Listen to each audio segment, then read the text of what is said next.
that was a total canard to say that it was about populations maybe getting hurt. We'll go. Send me the link. I want to kick it off. So I know we all have opinions. I want to kick it off with first step. What I would like to do is, Nick, I know you've been keeping up with the story. Also, have you been tweeting about the story as well, man? So I've not been tweeting about it. I have tracked it simply because of, my focus is mostly on cartels, but I have been tracking it extensively on open source. Okay. And Rosalis will be joining us in a bit. And so has Yeah, Austin, go ahead, man. by the way. Austin has been tracking this extensively with me. Perfect. Yeah. All right, cool. So Nick, I'll let you kick off the overview. Austin and anyone else can fill any holes just of the facts that we know so far. Then I would like to kick it off with Rory, because I know, Rory, you don't have a lot of time and that's your first time on stage. There's a few unanswered questions like, why didn't they shoot it down earlier? And the list goes on. So we'll go to Rory on that, and then we'll continue the discussion and slowly pivot to, and that's why I invited Mr. Gorka, just to pivot to US-China relations. But Nick, do you want to kick it off with just an overview? And of course, Jim, Austin, anyone else could fill the gaps. Nick, I'll let you kick it off. Sure. I'll be pretty brief about this, but obviously several days ago, we did get a notification from, actually, I believe it first leaked on Twitter. People had spotted a balloon over Montana at the time. Apparently, the U.S. Department of Defense was already they were already tracking the balloon. NORAD was tracking the balloon, and as soon as it came out on Twitter, the DoD actually decided to acknowledge it, and China came out and said, "Oh, it was just a weather balloon that went off course." Now, several days later, it traversed over 20 states at this point, and finally, it was shot down over the Atlantic Ocean. But I do want to go to TJ Roberts real quick because he's been researching this a lot, and I want him to give us a timeline here. Okay, so this is just the timeline that the mainstream media has put out, and a lot of these locations are more estimates than they are anything because the Pentagon has not exactly been transparent about it. However, what we can see is the first major sightings were in Billings, Montana on February 1st. It traveled through to Rapid City on the same day, then to Omaha, Nebraska on February 2nd. Then it went through Missouri, even making it close to St. Louis on February 3rd. Late last night, it was in Johnson, Tennessee. And today it wound up in the Carolinas and was just recently shot down in the Atlantic. Throughout this time, China later did confirm that it was theirs. United States ostensibly decided not to shoot it down over concerns that there would be infrastructure or personnel concerns of safety of shooting something of that size down from 60,000 feet in the air. But further, one thing that's important to note about the locations of where this is that this balloon traveled over several Minuteman missile sites. Minuteman sites are the areas where the United States has nuclear weapons ready to go on rapid deployment. So that's just a general overview of it. No one necessarily knows what data they have right now, so that would be entirely projection, but it's worth noting that the direction that it went was over several of our nuclear weapons suppositories. Yeah, and I'd just if I can just add to that very quickly, the Chinese tone has since changed from simply acknowledgement and almost even an apology to now one of, this is force majeure, which basically means that it's out of their control. And now they're trying to play diplomatic badminton by essentially saying, hey guys, we don't want to be accused of X, Y, and Z. And so their tone has shifted from even within the past 24 hours from one of more sort of reconciliatory or rapprochement to more of a sort of defensive and hey guy, hey America, don't get too sort of accusation, or you guys don't have much to sort of get away with in sort of sense of hypocrisy. So the Chinese narrative side of this is quite interesting. So Piotr, can I ask real quick? Can I ask real quick, Piotr, just for our audience, can you define force majeure? Because that has been something that the Chinese have brought up several times. Force majeure is essentially a fancy way of saying that it's out of our control. Essentially, the Chinese PLA, the Communist Party, have emphasized that this is a meteorological balloon that was utilized for, well-intended, if you want to say, research purposes, but clearly, and that due to excess winds and other things, which surely they would know about if this was a meteorological balloon, which is why their argument is so week is it's now out of their hands and force majeure. It's a bit like COVID, right? Force majeure. None It's of a us bit can do it. amazing that they are claiming that, given that they've flown this very same design of balloon over Japan's military sites like last year. And So they also, have done this Latin before. America. Don't forget, there's one that's gone over Costa And Rica South Korea as as well. Yeah, they're So, surveilling. and they have. What's there. interesting though, Ian, is that they haven't acknowledged the one that's over Latin America. They've only acknowledged the one over the United States and the one that was the third parent balloon, which is somewhere over the Pacific, I believe. So there's a lot of inconsistency with the narrative coming out of the Chinese Foreign Ministry. So I want to. So what I want to do is I want to go to Austin briefly, just to fill any gaps, anything we missed in terms of facts, and then I want to kick it off with Rory, just to get an overview of what this means to U.S.-China relations and her thoughts on China's tone I'd also in like response to all this. for us to talk about. I mean, this is something that we can get into later, but I'd love to talk about what people think the scanners or the surveillance devices they have on board those balloons. What they have on there, right? Because I mean, it's easy to use Google Maps to surveil Minutemen sites. They're all shown on Google Maps, but what those Google Maps won't show is, how many missiles there actually are in these silos. Perhaps the balloon actually has the capability to detect nuclear weapons to pinpoint accuracy. I've added this to the agenda. I want. Yeah, so Austin, anything before I go to Rory? Yeah, Austin, go ahead. So sure, yeah. So number one, TJ was correct in that the DoD wasn't publishing, like updated specific location information on this balloon. That being said, via open sources, it was fairly easy to give an estimate of its travel path based upon looking at flight patterns of American refueling aircraft. So KC-46s, KC-135s, things like that. It's very clear that the Air Force is kind of tracking this thing through and through. Specifically, one additional point I'd like to make on the Minuteman sites. The locations of American nuclear silos have been readily, well known by countries such as China and specifically countries like Russia due to the Open Skies Treaty that existed from 1992 to 2020, I believe. Which basically allowed them to conduct surveillance over flights of the United States without being incurred or sort of intercepted by the U.S. Air Force, and likewise allowed the U.S. Air Force to do the same thing to the Russians. So, these silos, when we talk about them, most of these were dug in the 60s and the 70s, some additional ones in the 80s, but it's not like there are massive sort of, really any efforts going on right now to dig new silos. And on top of that, so specifically with the sort of the question posited by Ian about, could these silos have more than one missile? Silos have a single missile. There is a technological innovation that came about in nuclear technology that allowed one missile to strike multiple targets called MIRVs, which is essentially, you put multiple warheads on the same missile. So when the missile goes to re-enter the atmosphere, it becomes capable of striking anywhere from 1 to 9 targets with warheads. So I don't think it's a particular concern that, the Chinese are looking at these silos in particular. These are well known. So I want to go to so Nick. What I want to do is I want to go to Rory, if you don't mind. Rory, how are you?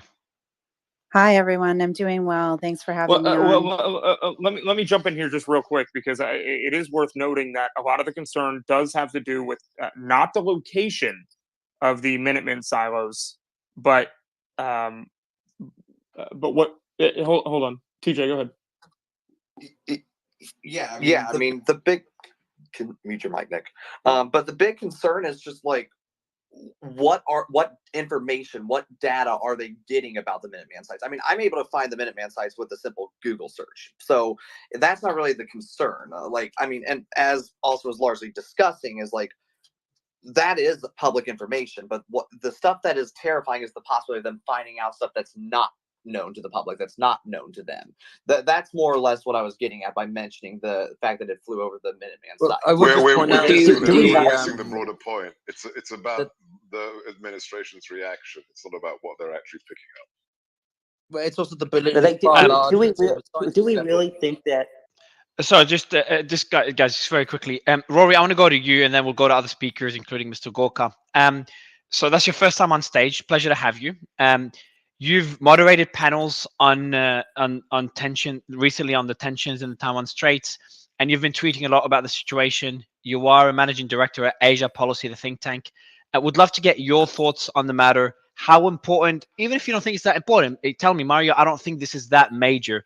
And if otherwise, tell me why you think this is so important and what it means to US-China relations. I think it's very important, but I would say that it's less important as the incident in and of itself, and it's much more important to look at it as a surfacing of a ton of irritants about, China, China's behavior, and the state of U.S.-China relations. So the incident in and of itself, I think this group could probably debate all hour and maybe not even come to clarity on whether or not there was a clear and persistent threat to the United States from this balloon flying over our territory.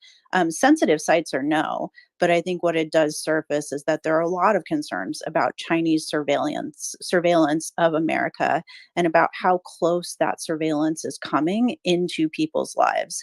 Whether that is, surveillance concerns noted by the US government about TikTok, whether it's about, 5G, or I'm sorry, and all of these other kind of tech concerns. This certainly was a huge visible symbol of China's surveillance capabilities. So it almost, to me, doesn't, it doesn't matter as much in and of itself if the Chinese were able to gather sensitive data. And for what it's worth, the DoD says no, they were not. They weren't able to get but would anything. But would the DoD admit if they were able to get something? I doubt that they would, but at the same time, it's good to have these consistent statements coming out. And I think in time, like if the DoD was inconsistent in the statements or there was an area to probe, there's certainly enough open source and people in intelligence outside of the DoD who could kind of make those concerns known. So I guess what I would say is we can't know at this point if what the DoD is saying is accurate, but I take them at their word for now. What I'm much more worried about is that incidents like this, which are going to increasingly happen. I mean, I think the frequency of these types of incidents, the concerns that the U.S. and U.S. government has about Chinese surveillance are going to grow as China becomes more and more of a peer competitor with the United States. And so I think we do need to have a framework in place with China, whether you call that strategic guardrails, whether you call that direct dialogue and consultation, but we need to have a framework in place to manage these incidents responsibly, so that, everybody who needs to make a decision about what is happening is well informed, has accurate and timely information. So But Rory, also I've got so that, yeah, go ahead. No, I just on this point, sorry, but this is a question that's been on my mind since I began following this on Wednesday. How much do you deliberately think that the Chinese have chosen a balloon based on the historical association that the United States people have with weather balloons? Think Battle of Los Angeles, 1947, right? The fanfare that happened around that, and that most people believe it was weather balloons. And this whole just idea of Project Blue Book, the Pentagon, and all this sort of thing. Do you think that the Chinese deliberately picked a balloon because it's, one, gets us all freaking out, talking about it, and that's what the Chinese want to see how we react, but second, because also it's not intense enough or extreme enough that it warrants a full-scale aerial response, but equally it is still something that they can get away with saying, "Ooh, oopsie, we accidentally used a balloon and it went out off path." Do you think that this could have been a bit more deliberate, or it is literally just a mess on the And I'll add, and Rory, do you mind? I'm going to add one more point to Piotr's question, so you answer two questions at the same time. So if you can add to that question as well, a lot of people are talking about, and there's an expert, I'm just trying to find his name, talking about the Chinese balloon being a dry run to deliver a nuclear EMP device. I know that's pretty extreme, but the person that did mention this is retired Air Force Major David Stuckenberg, who once led the Defense Department's EMP task force. I know there could be biased there since he worked in that department, but he said that to the Washington Examiner, and I'm going to quote exactly what he said. China's recent balloon flyover of the U.S. is clearly a provocation and aggressive act. It was most likely a type of dry run meant to send strategic message to the U.S. We must not take this for granted, and he's referring to a dry run in terms of delivering something like a nuclear EMP device. So we'd love to get your thoughts on this point along with Piotr, and then would love to go to other speakers. Yeah, absolutely. Well, here's what I would say that I think will cover answers to all of the questions. Everyone is speculating about Chinese intentions. And the fact is, we simply don't know what Chinese intentions are. So you're going to see this range of views from it was an accident, the Chinese are incompetent, they don't have good weather balloon surveillance teams, and it really drifted off course, all the way up to this is a precursor to a full on attack of some sort. Okay, nuclear EMP. If I trust the experts on the technology of these topics, right? But from my perspective, I think you can't get to the bottom of Chinese intentions without having real information gathering about those intentions. And intentions are difficult to gather intelligence on. You have to talk to people. You have to triangulate what people are saying widely across, the Chinese official government. I do not think that there was that it is plausible that the Chinese deliberately chose a weather balloon based on U.S. history. I don't think the Chinese know U.S. history that well. And frankly, I don't think the American public knows that history as well. This group of listeners is extremely well informed. I can tell that from the questions that you're asking. But for the most part, I find that, both in China and in the United States, the history of these incidents is not so top of mind for people. Um, so how do we get to the bottom of Chinese intentions? We have to probe, and we have to probe through multiple different channels and in multiple different methodologies, right? So there's an intelligence gathering process that is covert, but there's also an overt intelligence gathering process, which involves officials from both sides talking to each other on a constant basis. We don't have that right now. I mean, we haven't had it since the Trump administration came into office and cut the channels of communication between the U.S. and China from several hundred down to like 3 or 4. And the Biden administration, for their part, has pretty much stuck with that structure since they came on. The stakes are so high in getting But China right. what of the G20 summit meeting between Xi and Biden, where we saw the Biden administration essentially get the Chinese to rejoin the joint climate declaration? I know that's a different topic to this, but still, we've seen some. I would, yeah. So we had to go I all did- the way up to the top of that channel, right? We had to go all the way up to the leadership channel to get any movement at all on issues that the U.S. wanted to cover. I do think that since that meeting, the tone of the Chinese has changed considerably in terms of all of the public statements that Chinese officials from the top down put out on, what the U.S. intentions are and what the U.S. threat to China is. So I do think there's this period of message discipline in China that has been quite tight. And it's interesting to me to look at how this incident is if this incident is going to change that, or how this incident will change that. Because certainly if you start to see Chinese message discipline, that they would like to keep this, their relationship with the US on an even keel, and that they would like to continue talking. If you start to see that drift, then we're in for a really rocky road ahead. Not least of which because, as you had alluded to before, in terms of tensions in the Taiwan Strait, we're looking at a likely U.S. House Speaker visit to Taiwan in the coming months. We all saw what happened with that last summer. From the Chinese perspective, they've got to up the ante if it happens again. So look for the message discipline and see how it tracks over the coming days. So I want to mention a quick fact before going to Austin, Allsource, and Ed, and then I would like to go to Sebastian to continue the discussion about the relations between both countries. I'm just going to read out this fact. China has an extensive satellite network. In November 2022 report, the Defense Department said China's intelligence, surveillance, and reconnaissance capable satellite fleet had more than 266 systems, second only to the US, and that's in 2021. So just wanted to mention that particular point. And that kind of goes to the point that there are more balloons, one apparently spotted in Latin America, one spotted in the ocean. Austin, can you elaborate on that third balloon? The third balloon over Costa Rica? Oh, it's over Costa Rica. So, Piotr, you mentioned there was one over the ocean. There's 3 in total. There's one in Latin America. There's one in Latin America. It went over Costa Rica down towards Venezuela. There's the US one. And there's a third one apparently that's over the coastal region related to the American maritime line. So, Austin, I don't know if you can clarify on that. Well, no, what I actually would like to clarify on is that, with the AP reporting today that there were 2 incidents in the United States during the previous administration where balloons were flown over the US.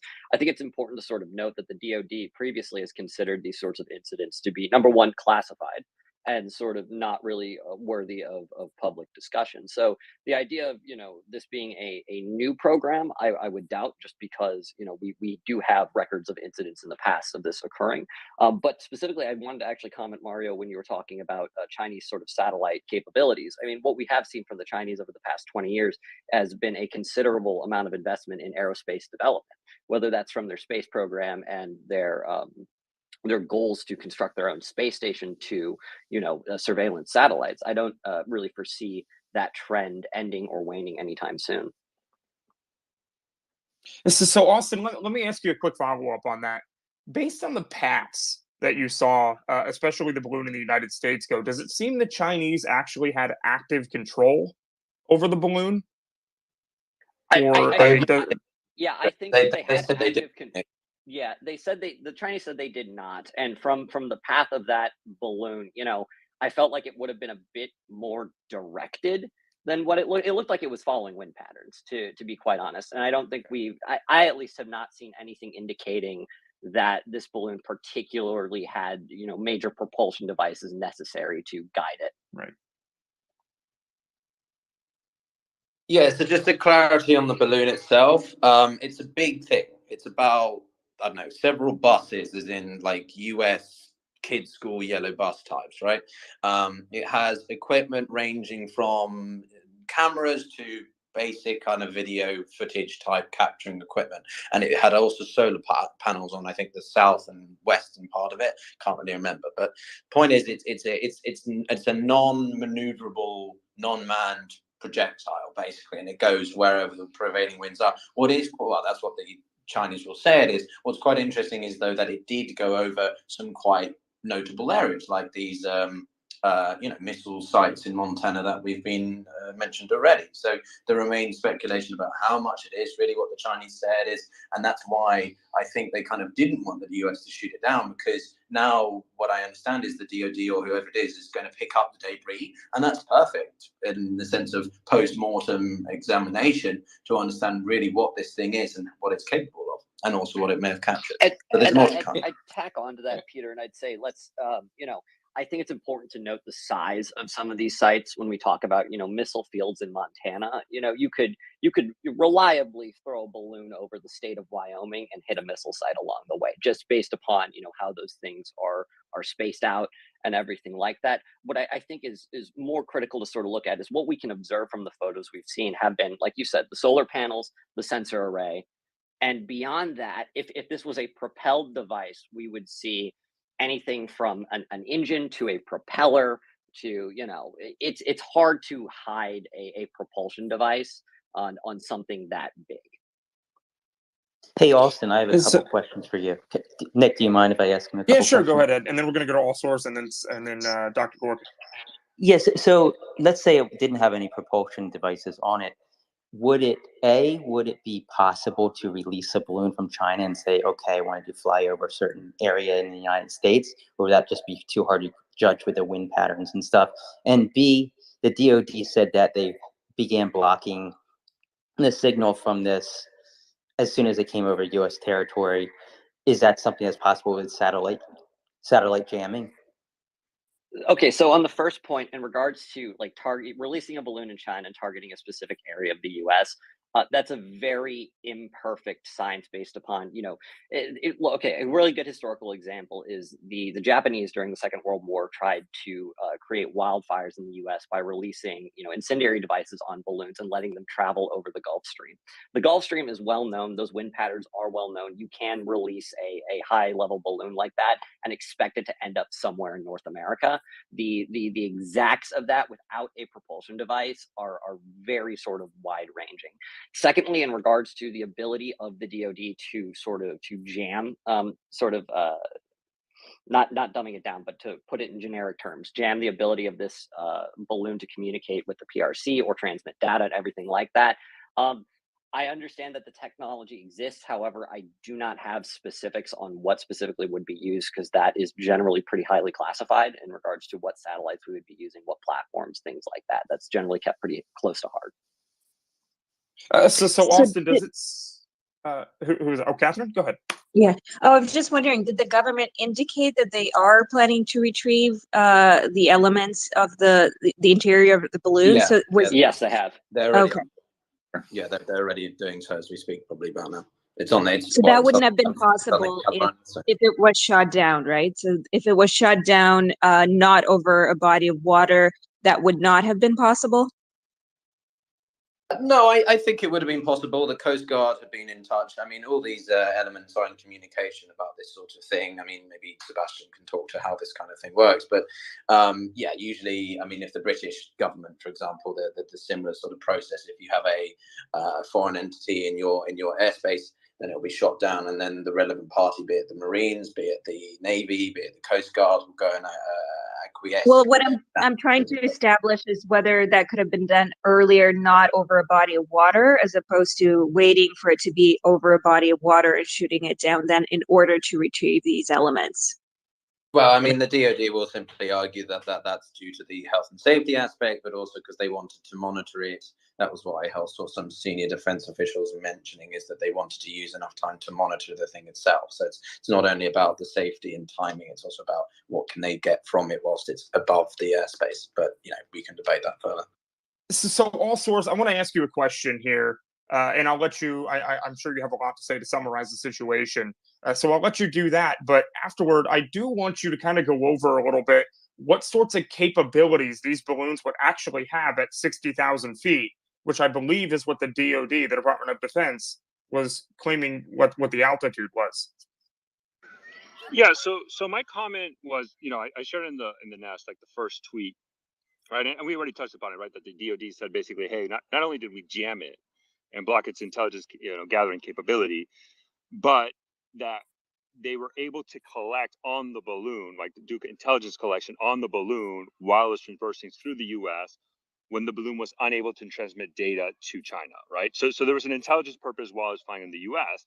And I mean, and to Catherine's point, right? You know, the Navy can, even if it's under a body of water. There was another tweet. I can't remember which reporter talked about it, but basically said, hey, we had plans to collect this balloon in the water, and apparently it was, where it landed, the depth is 47 feet, and they said, oh, we planned for a lot deeper than that. So this is an easy operation, and the Navy has extensive capabilities to collect deep underwater. I mean, that's not something that is unique. And oh, by the way, I think, when, people are talking about, right, there are specific organizations within the intelligence community, specifically the Defense Intelligence Agency, the DIA, that are military, that specialize in foreign exploitation. Right? That is one of their main purposes, that they go collect data on foreign equipment. Right? That's why, like, if we go use the Russia-Ukraine example, every time the Ukrainians captured something, the DoD was just shaking their hands and being, oh, this is awesome, we're going to exploit this. And the same is for here. So to your point, Nick, there's a lot of intelligence platforms. If you look at the U.S. that fly at certain altitudes, like let's say the U-2 that flies even higher than that balloon. They can collect extensively at those altitudes. I think it's just a big unknown, really. I think a lot of that information, to Austin's point, maybe the DoD has a better understanding, but rightfully so, it's classified, right? And then this exploitation, we just don't know. A lot of it right now is speculation. I think there's a lot in the DoD that would have a fairly better understanding of what those capabilities are and what they can and cannot collect.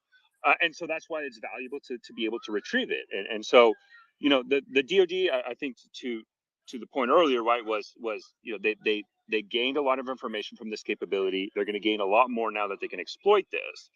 And it kind of shows that the Chinese, why they would use a balloon when they have low Earth orbit satellites to collect intelligence. I mean, that's kind of the questions pondering. I mean, what I've speculated in the past in other spaces, and with a lot of the people that I talked to that covered this, is like, I think this just shows a kind of generic lack of intel capability from the Chinese, that they're relying on high altitude balloons. I think this shows a deficiency because the United States hasn't done this since the beginning of the Cold War. This is something that we kind of just moved away because we have extensive capabilities. And oh, by the way, the U.S. Department of Defense are the ones who are saying, hey, not only do we know of this balloon, but the DoD is the one saying, oh, by the way, there's one over Latin America. Oh, by the way, there's another one over the ocean. So, the DoD has a fairly clear understanding of where these balloons are operating and can track it. And so I think that the choice to not to shoot it down over the U.S. was a very deliberate. Because of the ability for them to track it, I think it was deliberate to avoid civilian harms, and that's the messaging they have. I think it's legitimate to criticize the DoD on that. I think you can provide legitimate criticism saying, hey, that's bullshit. We should have shot it down the moment it entered U.S. airspace. But that's the decision they made. Yeah, so also let me ask you again real quick, because this was a topic that came up a little bit earlier. Do you believe that this was actually an intelligent mission, or was this something that was more along the lines of a test? Because that has been something that has circulated a lot, and pundits have actually talked about that. What would be your take on that? I think from all the public reporting, what we're getting is that this was an intelligence gathering, effort. And historically, we've seen this in the past, right? We've seen these images and these satellites done in the past around the world, right? This isn't, and Austin brought it up, this wasn't the first time this happened on U.S. territory, right? And we've seen this around the world. I think this is, from all the messaging we're getting, this is a deliberate effort from the Chinese to do intelligence. That's the messaging. So that's the kind of where I have to go through. I think this was an intent to do intelligence collection. There's probably testing. That's just an added bonus. But I think one of the things to highlight it, and I think I believe it was you, Nick, that brought it up, right? The moment the first report we got this was very close to the U.S. Canadian border, right? That and it was right. In the press saying, hey, there's we see this. U.S. fighter jets were over that area. We're tracking this. So there could have been a testing aspect of it of our defense, but I think the main purpose from all the messaging we're getting from the DoD is basically now this was intelligence. Sure. But okay. Also, if I may just push, but surely yeah, are we really not underestimating the Chinese military capabilities here? I mean, this is a group that have been deliberately artificially creating islands in the South China Sea by which to, the Spratly Islands and more, by which to, arguably make their potential invasion or occupation to Taiwan that much more easier to undertake. Surely, they're literally that far behind that they have to resort to a weather balloon that the US hasn't used since the 1950s. Like, I feel that's a stretch, right? Or am I just being... So clearly the Chinese have capabilities. I'm not undermining their capability. This is something, me and a lot of, Austin, myself, and other, guys have talked about. I think you could put me in the camp of I'm more skeptical of Chinese military capabilities, and I would, and this is not the space to discuss it. I would easily argue that the Spratly Islands have, and their ability to, not the Spratly Islands, the islands that they build in the South China Sea, have very minimal control and aspect in the Taiwan scenario, and I think it's more of a hindrance to their, if in a source of conflict. But you could put me in the camp of I'm a little bit more skeptical of their military capabilities, but I don't think that's kind of the space to discuss this unless we go that route later on. Okay, so Dr. Gorka, I want to ask you a couple of different questions here, as well as get your overview. Do you believe that the Biden administration should have handled this differently? Should we have shot it down as soon as it crossed over into our direct airspace over Montana, or was it a good decision to let it go? Well, I don't think you're going to be surprised at my answer to that question. But the sad thing is everybody's been missing the point here on this discussion for the last 20 minutes.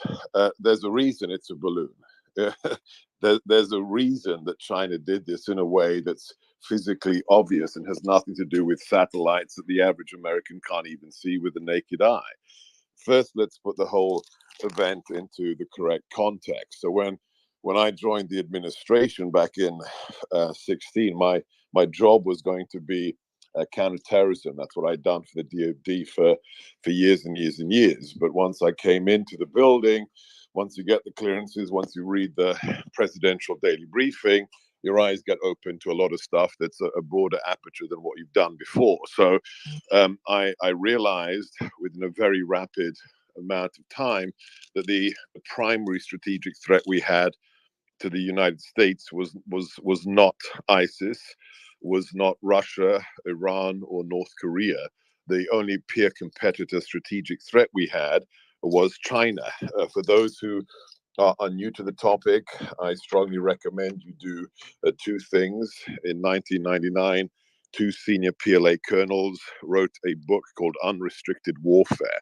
Unrestricted Warfare is the Bible of how China takes on a more powerful nation in a constant war. So for them, the idea that we're in a Clausewitzian period of peace and then war begins with a kinetic event is antithetical to basically the Asian way of warfare, Sun Tzu et al. For them, they are at war with us now in the intelligence domain, the economic domain, in the diplomatic domain. So unrestricted warfare is their textbook on how a far more powerful nation like America can be taken down by indirect and constant means. On top of that, since unrestricted warfare is published, and you can read unclassified translations of it online, you have to look at what they developed after that, especially the One Belt, One Road policy, which is their version of Chinese-led globalization. How they will control rare earth mineral deposits in Africa. What the reason why we let them buy the biggest copper mine in the world when we left Afghanistan. So China is on a war path, and they have established a plan for the 100th anniversary of the communist takeover of the nation and the defeat of the Kuomintang in 2049. They wish to be the preeminent hegemonic power in the world. So that's the context. Regarding the specific incident, it's not really, and we'll never know unless there's a leak of capabilities and what it was targeting. Yes, it's difficult at 60,000 feet to penetrate some of our Minuteman silos with even the best technology. However, that's not the point. The point is this was a probing event. The point is that this has happened before, and they wanted to see America's response. This was a test for the Biden administration. They saw what happened in Afghanistan. They saw the bloody retreat of the Biden administration. They saw the lack of an effective, robust response to the invasion of Ukraine. And now, whatever their imminent plans are with regards to Taiwan, they wanted to see what the administration would do. And the fact that it took us days to do anything, in the meantime, the Pentagon gives us spurious statements on, well, we don't want to kill people or hurt people in a state that is barely populated. I mean, the state we're talking about is less than 700,000 people in it. So it's the size of DC, right. And we're worried about some solar panels falling on people in the middle of nowhere. So, this was a test of our responses, and we failed. That's the point. Not what they picked up in terms of SIGINT or comment, but how the Biden administration responded, and we failed that test. So Dr. Gorka, it does seem today, I'll ask you this one more question, then we'll go to Patrick. The Biden administration did come out and say that Biden did order the Pentagon to shoot down the balloon back on Wednesday.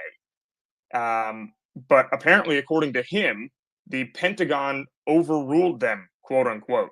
And you were the deputy, you were a deputy advisor to Donald Trump, right? So, I mean, you're pretty familiar with this, and you are an intel expert. So with that in mind, is that something that's even realistic? Does General Milley actually have the ability to even do that? Again, let's have a reality check on the two individuals we're talking about. We don't have to take anything for granted that the DOD or the White House is telling us. So number one, we know, just read Robert Gates's memoir, former CIA director and former Secretary of Defense for Obama when Biden was vice president. There was a vote when we finally located Osama bin Laden in Abbottabad. After we'd verified it, Obama curiously took a vote as to whether we should kill him, whether we should send in the SEALs and kill the architect of 9/11. The cabinet took a vote, and the only person who voted no was Vice President Biden. So we're supposed to believe that Vice President Biden, who didn't want to kill Osama bin Laden, is the guy that wanted to shoot down the balloon. So here, that's the first thing that doesn't gel. Secondly, what is Milley capable of? This is the same Milley who said, who has admitted that in discussions with General Lee, his counterpart in the PLA, the People's Liberation Army of Communist China, actually said to General Lee, don't worry about President Trump. If he decides to declare war on China, I will tell you first. I will give you a heads up. So we have, a complete rogue element in the highest military officer in the United States. We have a wokeified military where we're told that under testimony, under oath in the House, he says, I don't know what CRT is, but I'm glad that West Point is teaching it because I'm white and we should understand white rage. So this is who General Milley is. So, the sky's the limit in terms of what he would or wouldn't do. And also we have to have not a pinch of salt, we have to have a bucket of salt when we look at the reports of Biden said, yes, shoot it down, if this is the guy who said, no, don't kill bin Laden. That's, put it into the correct context and then you make the judgment. Okay, so let me quickly ask the question, if you don't mind, to Patrick, who I managed to convince to come up. Patrick and Sebastian as well. I'm not sure if you can touch on this. Oh, and by the way, sorry, Mario, I told your guys if you can ever get either Gordon Chang on, that would be superb. He's the guy I rely upon, or David Goldman out of New York, and Jim Carafano. These guys are superb on China. I'm in touch with Gordon Chang. I can reach out to him. He may not be ready tonight, but I can reach out to him. Great. Beautiful. But perfect. Sebastian, if you've already DM'd me the names, that would be great. I'll get the team onto them now. And I appreciate coming on. I know it's your daughter's birthday, so giving us the time. Grateful for that. Patrick, Sebastian, or anyone else I can. Right now. So Patrick or Sebastian or anyone else who can comment on this. Let me read it out again.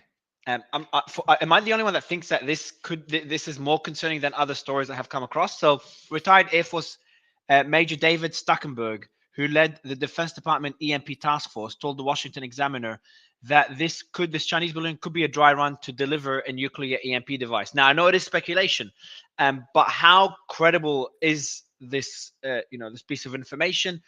And is that a concern that is even worth discussing, Patrick, Sebastian, or anyone else? Yeah, let me just shoot this one down. The EMP threat is real.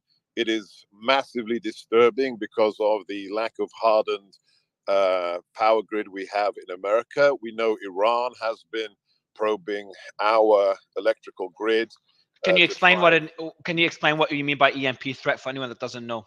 Yeah, so electromagnetic pulse. When with the Manhattan Project, when we developed the first atomic bombs, we found that a nuclear blast, in addition to the actual blast and fireball, there is a related electromagnetic pulse, which basically fries anything with an integrated circuit board. So you're sending a massive pulse of power through any system that has integrated circuit boards or relies upon modern technology.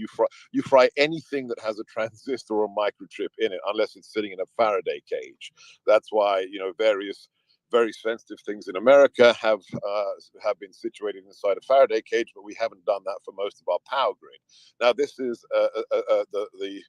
the secondary or tertiary effects of a nuclear bomb, and it has been developed into its own type of weapon. The idea is a little bit like the neutron bomb. Most of you guys are too young, a little bit like the neutron bomb of the 1980s, that you can win a fight with an advanced nation by simply blinding it, by numerous aerial detonations of nuclear weapons will fry the power grid, anything that has advanced circuitry, which means the enemy is incapable of responding. So you don't have to kill everybody, you don't have to blow everything up, you just put them back into the Stone Age.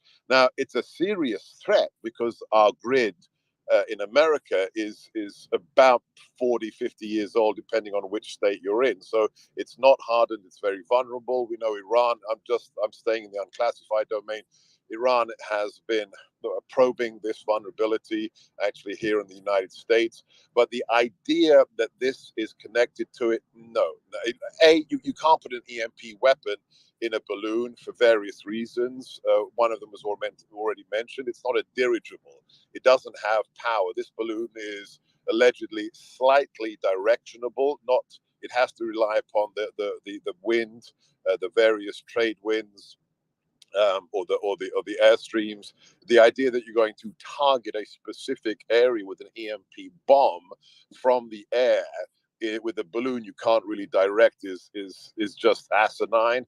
And on top of that, it's what are we talking about? We're talking about China actually declaring or taking kinetic action against America, which has more than 5,000 nuclear warheads.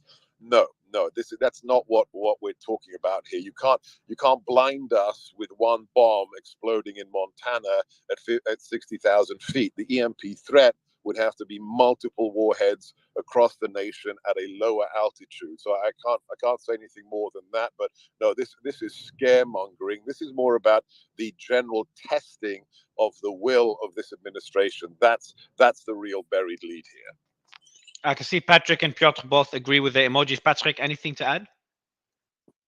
Yeah, just briefly. I think Seb said it very well. I would add this to it.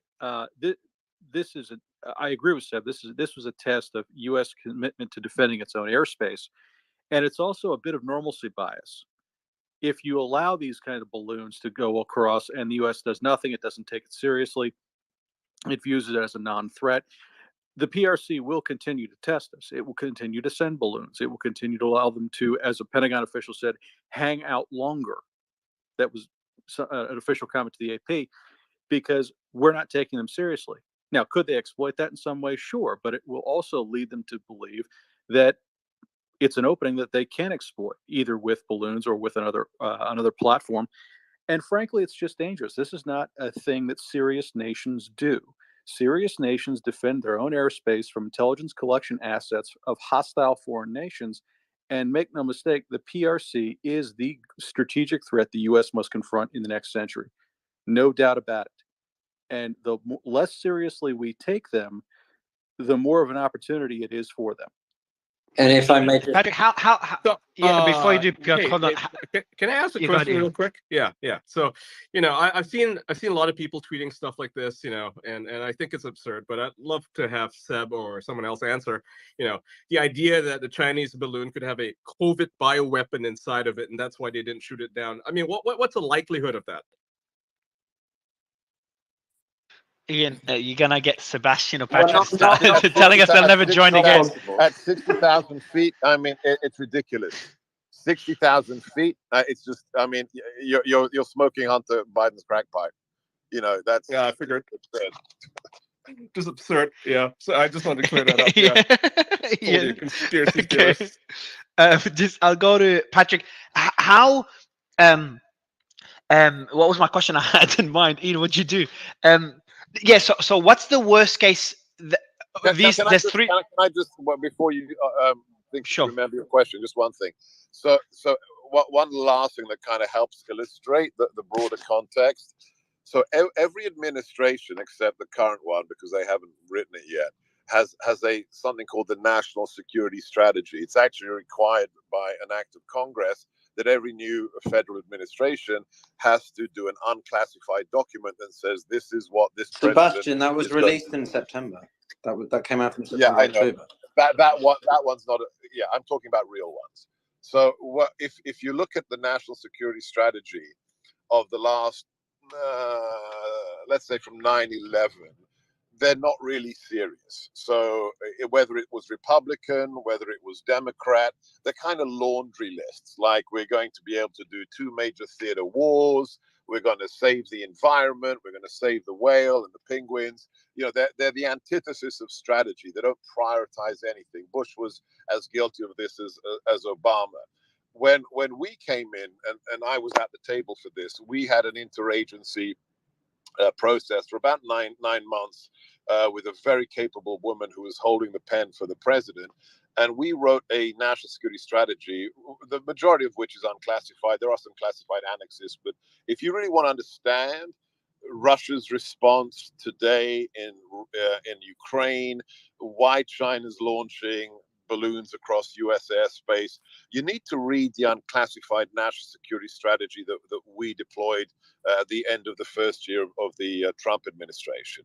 Because what we said was the age of grand power competition has returned, that we are back in an age of geopolitics, the revenge of geopolitics, if you will, and great powers will be competing for hegemonic control. That went against the verbiage and the worldview of the Rhino establishment and the Democrat establishment. But China woke up and they said, uh-oh, This guy gets it. He understands what unrestricted warfare is. His experts understand what One Belt, One Road is. So, this current incursion and the incursions on Taiwanese airspace and everything else is their test to see, does Biden subscribe to what Trump believed, or are we back in a safe position to flex our muscles? So again, you've got to put it into broader. It's not about what this thing can intercept in SIGINT. It's not about what areas it flew over. It is putting it into the broader geopolitical and geostrategic context. China wants to know whether there is any spine in this administration, and they just found out in the last 4 days the answer to that question. Patrick, I'm sorry, I'm gonna have to push back. Yeah, I'll let you do that. If you read Biden's national security strategy that was published, it clearly states that try to get closer. Also, try to get closer to your mic if possible, please. Yeah. So what I'm saying, can you hear me now, Mario? Better? Yeah, man, it's perfect. Okay. So what I'm saying is that the Biden administration's national security strategy, in multiple occasions, is saying that the era of strategic competition has returned. And how they frame it a lot, they mention specifically China and Russia as strategic competitors. I mean, that is in the national security. And then the reason why I know is I read it because I tweeted about the portion about North America, specifically Mexico, because it covers cartels, which is what I focus on. But I read the whole thing. I mean, strategic competition was the framing of the national security strategy. Now, you can make an argument that he framed it more in this notion of democracies versus autocracies, which was kind of this underlying issue that the Biden administration has been trying to push. But the clear message was strategic competition is here, and that is a continuity.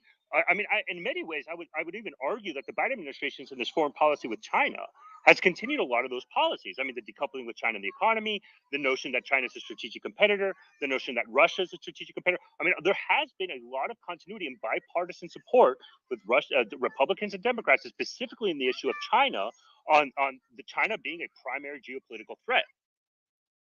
So Patrick, I do know the trouble is just the schizophrenia. So if you want, and I'm happy to post these on my Twitter feeds when I get off the phone, is in an 18-month period, Biden has said the following repeatedly at different times. He said, "Come on, man, they're not our enemy, they're our competitor." He said that on the campaign trail numerous times. And then he said on camera from the Oval Office, he's actually said, if we don't get serious, they're going to eat our lunch, right? So it's the utter schizophrenia of the commander-in-chief. You can write whatever you like in the NSS, but the actions of the commander-in-chief has to back it up. We wrote in the NSS, we are back in an area of grand power competition, and the president backed it up by declaring a trade war on China, by instigating tariffs and going to war, economically. But when the commander-in-chief, the following commander-in-chief, says one thing in the document and then said, literally, I can send you the video, "Come on, man, they're not our enemy," and then literally 3 months later says, if we don't get serious, they're going to eat our lunch, sitting in the Oval Office, then China has to know which it is. And this is how they're testing it. Well, Sebastian, would you say that the semiconductor, the move that he pulled with that, would you not say that that was kind of a firing shot ultimately that kind of maybe started some of the escalation with them? I mean, I think things have been escalating for a while, but this was a very specific, concrete move, and this is them kind of going. Can you explain to the audience what move you're referring to? Yeah, so with the semiconductors, what happened was he said that so the U.S. administration had announced that anybody who's a U.S. citizen would have to, basically, if they're working in China, they would have to come back to the U.S. They would have to quit their jobs that are in China, and then also they forbid the importing of certain parts and things like that. So basically, an embargo on semiconductors, which would cause a lot of issues around. To help China more than it's helped the United States, because what was done. In what way, Ian? Well, allow me to explain. Well, Taiwan has been severely impacted by these tariffs, right? Not tariffs, rather the ban, right? It's been severely impacted to the point where Taiwan and China are now discussing combining forces in their semiconductor industry because they're severely impacted by this. So it appears to be backfiring. Yeah, I originally thought it was a You're good wasting move, logic, but wasting now evidence for that, mate. Sorry, but the Taiwanese and the Chinese getting close on the semiconductor front. Are you nuts? That's not happening. No, that's exactly what they're on about. They're both opposed to it. Look at the recent statements made by the Taiwanese government. No. They're not happy with the That's ban. just misinformation, mate. Sorry, but I fundamentally have to push. Yeah, I'm sure Taiwan is promoting misinformation by itself, but you wait, can hold on. Can we get Piotr to just because I want to try and understand this a little bit better because just the situation. So Piotr, I couldn't hear what because there was overlap. So what were you saying in response to what Ian said? I'm saying that Ian is fundamentally incorrect when he says that the Taiwanese are getting closer with China when it comes to the production of semiconductors.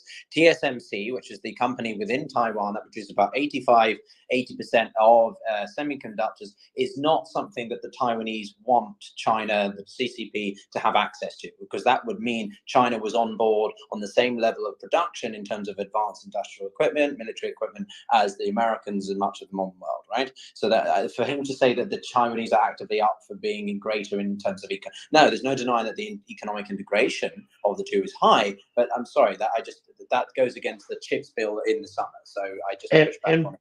And by the way, just to add to that, I'm sure you're under the impression that the Taiwanese don't want to merge with China, but half of them do. Well, Ian, I maintain contacts with friends in the Ministry of Foreign Affairs in Taipei. I've done a little bit of business in recent years related actually to semiconductor manufacturing. And I will say this, there was a move in Taiwan up until maybe about 5-6 years ago that was pretty strong in terms of expanding investment on the mainland. The KMT had been more and more willing, that one of the political parties there, the two major parties are the DPP and the KMT. The KMT folks were more and more willing to do investment there. TSMC does have some investment on the mainland as well. But over the last 6 or 7 years, they've got, especially as the Hong Kong situation was developing, to kind of put a cap on it, they had gotten the message that doing more and more investment with China, trying to build more and more relations, was actually going to undermine their security. And you're actually seeing the KMT, which have been fairly strong for unification with the mainland as a long-term goal in some form or fashion and in various degrees, that they're back. A lot of the people aligned with that political party are backing off. DPP has always been a strong independence party in Taiwan, and they were the only strong voice and did have a strong political voice. And Ian's correct that there are quite a few people on the mainland who would be totally willing to unify with China. But I'm just saying that overall in that country, they're getting more and more resolve. People in that country despised the Taiwanese military, just your average rank and file people, totally different than the United States, where your average American citizen had some degree of positive feeling about our military. They did not used to have that. That is changing in recent years. This is something that I've been encountering in discussions with. I got really deep into this about 10, 12 years ago when I started to make connections with that. And I'm telling you, Taiwan's more and more resolved than ever. And to this point, I'm not sure that this is some test to see if what we'll do with Taiwan. I have to agree with Sebastian. This is almost entirely a desire when Taiwanese parties are literally lodging a protest against a potential McCarthy visit. That's just because that's an unnecessary. Can we just forget again? Hold on. Sorry, Mario. Yeah. Mario, sorry, go ahead, Dr. Goka. One thing here. So we're being really, what do they say, ethnocentric here? I mean, so many people on the call are judging China like it's a Western nation. The idea that, well, look at how they responded to the semiconductor thing. It's like, guys, hang on a second. This is one of the few nations in the world today, out of 200 countries. There's maybe 3 that actually think strategically in the long term, and China's one of them, and Iran is another one. China doesn't think about tit for tat. Biden did X, therefore we must do Y. They listen to what I just said a few minutes ago.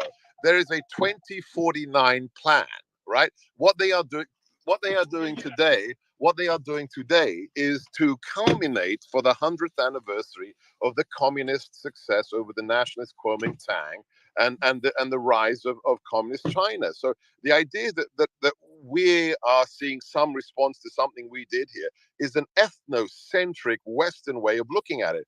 This is a nation. It's like that canard from when we invaded Afghanistan, that the Taliban and the Pashtuns would say, that's a nice G-Shock you watch you've got there, Mr. SF guy. You've got all the watches. We've got all the time. Don't judge China based upon the way we do policy, which at best is done for the next, shareholder quarter or the next election. So please, guys, when you're looking at China, judge China like a millennia-old nation and a culture that actually does strategy, and we really don't. And that's exactly So what I I'm want to go. Exactly. Whoa. Okay. Yeah, go ahead. All right, Mario. so just very, very briefly, first, James Carafano will be joining Sebastian, just thought I'd let you know. And I want to go to a question, Patrick, I've been dying to ask, and then I'll go to Aaron. I know, Aaron, you've got a few questions as well. But Patrick, question to you is, back to the balloon. How serious of an escalation is this? Or can we even call it an escalation? You've got 3 balloons now. And, are you concerned, or when would you be concerned? In real terms, I don't take it that seriously as a military threat. I think the Pentagon's probably right. It's fairly negligible. The symbolism is more what concerns me, and the loss of face that it pretends for this administration generally, but the nation as a whole. If we assume, and Pentagon has said this, that they were tracking it over the Aleutians when they first picked it up, that means either A, they made the decision not to shoot it down then, which then leads to the question of, okay, why did you allow it to overfly the entire United States and then shoot it down?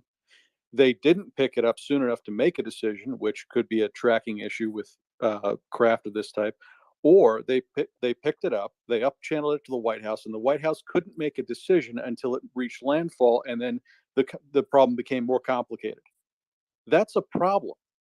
It's either a detection issue, it's a seriousness about defending our airspace issue, or it's just the ability to make decisions under pressure with any kind of alacrity and then carry them out. Either way, any way you slice this, that thing should have been destroyed while it was in U.S. airspace over the Pacific Ocean. It would have resulted in exactly what we have now without allowing them to overfly the entire United States. So let me ask you a quick question here, Patrick. You were former United States Air Force, and so I do want to ask, the DoD did say it wasn't safe to shoot down the balloon over somewhere like Montana. Is this a legitimate concern or an excuse not to take action at the time? How big of a debris field are we looking if they were to do this? And, could it have been controlled? Well, first off, I was not a flight officer, so I'll answer this question with that knowledge. The Fortnite bus. No one's really had to shoot down balloons in quantity since probably the First World War, but this is not like an aircraft where you hit it, it's going to strew a major debris field behind it, and then it's going to plow into the earth. You're going to shoot this thing full of holes, it's going to vent gas and then descend. The odds of it shedding large amounts of debris are negligible. Now, it also means you don't really know where it's going to come down because it could take quite a while to descend. So if you're going to shoot this thing down, the Montana answer they gave is somewhat deceptive. This thing was overflying the Pacific Ocean, the Alaskan wilderness, the Canadian wilderness, and only then did it get to Montana.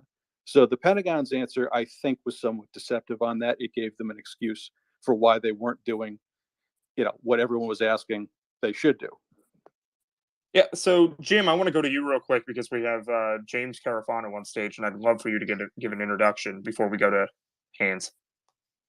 Well, James Carafano is an expert on all things military international relations and works with Heritage Foundation, and he and nuclear artillery, so he knows his stuff. That's awesome. Yeah, awesome. Thank you. So yeah, James, go ahead. We'd love to. Jim, do you mind? Yeah. I've got a question for him, Jim, if you don't mind. James, a very broad question. What do you, and this is again speculation, but what do you think the balloon was actually used for?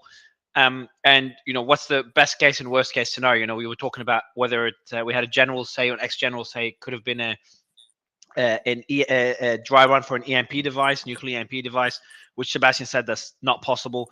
Would love your thoughts on it. Yeah. So hi. So two really interesting questions. One goes back to the detection. I seriously doubt they had trouble detecting this. This is a big, giant blip in the sky, and remember, it's communicating. It's constantly sending out electromagnetic signals and sending data back to somebody. So the notion that this thing wasn't picked up by surveillance is just nonsense. So they had to know these things are coming. So there's two logical explanations. One is they were trying to gather data on it, right? So obviously the transmissions were encrypted, but maybe we can intercept that. Maybe we can decode that. So sometimes we don't like to talk about what the enemy intel is doing because we're gathering intel on the enemy intel. The other argument is they knew it was coming, and they didn't, nobody knew that these flights were happening, and they didn't want to upset the relationship with the Chinese, so they just didn't want to talk about it. Now, it's possible that both those things were true, and I think the shoot down answer is pretty simple. The news broke after it was over the United States. I think they were incredibly risk averse, that a balloon thing would kill some dog or something and they'd freak out. So, but I'm sorry, I still have this thing from this 1965 sitcom F Troop going through my head of, the Hakawi saying this is balloon and everybody freaking out, because that just, to me, that sounds like the White House. The other interesting question, which is really, really the real question, which is, why are the Chinese doing this? They have exquisite and very capable satellite surveillance capability, really, that could surveil all the kind of targets that they were looking at. So why this? So what kind of niche capability did they actually think they need, or what were they testing or looking at or trying out that made them to do this? And again, part of the answer may be the intel community wanted to study what they were doing rather than interdict it. The other stuff that we're seeing on Twitter and people's explanations, like, oh my God, it could be, they could attack us with biological weapons. Well, that's just nonsense. It's very, very difficult to do a high altitude biological weapon attack, because a biological weapon is a living thing, which means that you have to protect it in a very hostile environment. It's very, very difficult. You have to microencapsulate every single little germ. Getting it to the ground live is incredibly difficult. And as we saw COVID spread, that if somebody wanted to spread a biological disease, there's just way simpler ways to do that. It makes no sense for a chemical weapon because the altitude is way too high. It can't carry a very heavy payload.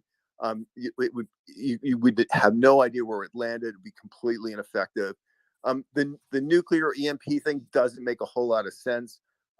Look, nobody puts a nuclear weapon on something they can't positively control and float it around the world. It's just like putting the nuke, the scenario, but putting a nuke in a shipping container. These are just stupid scenarios when you have very, very reliable delivery systems that can actually traverse the world in 30 minutes. The balloon thing is, the physics, the chemistry, the sanity of it just don't work. And when experts jump on and say these things, I think the first thing you have to do is block them on Twitter.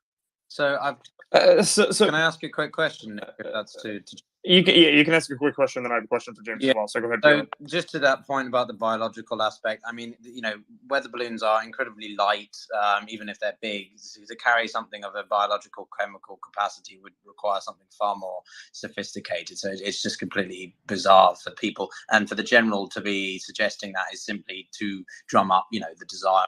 I don't think anyone serious is suggesting that. I think it's just stupid people on Twitter. Well, but just to be fair, you said that this could be the next one EMP device, as we just touched upon with Sebastian. It's just scaremongering because that was a credible. Yeah, that was a credible person. Yeah. So that one was coming from a credible source. I agree. So I mentioned it, but I think everyone's unanimous.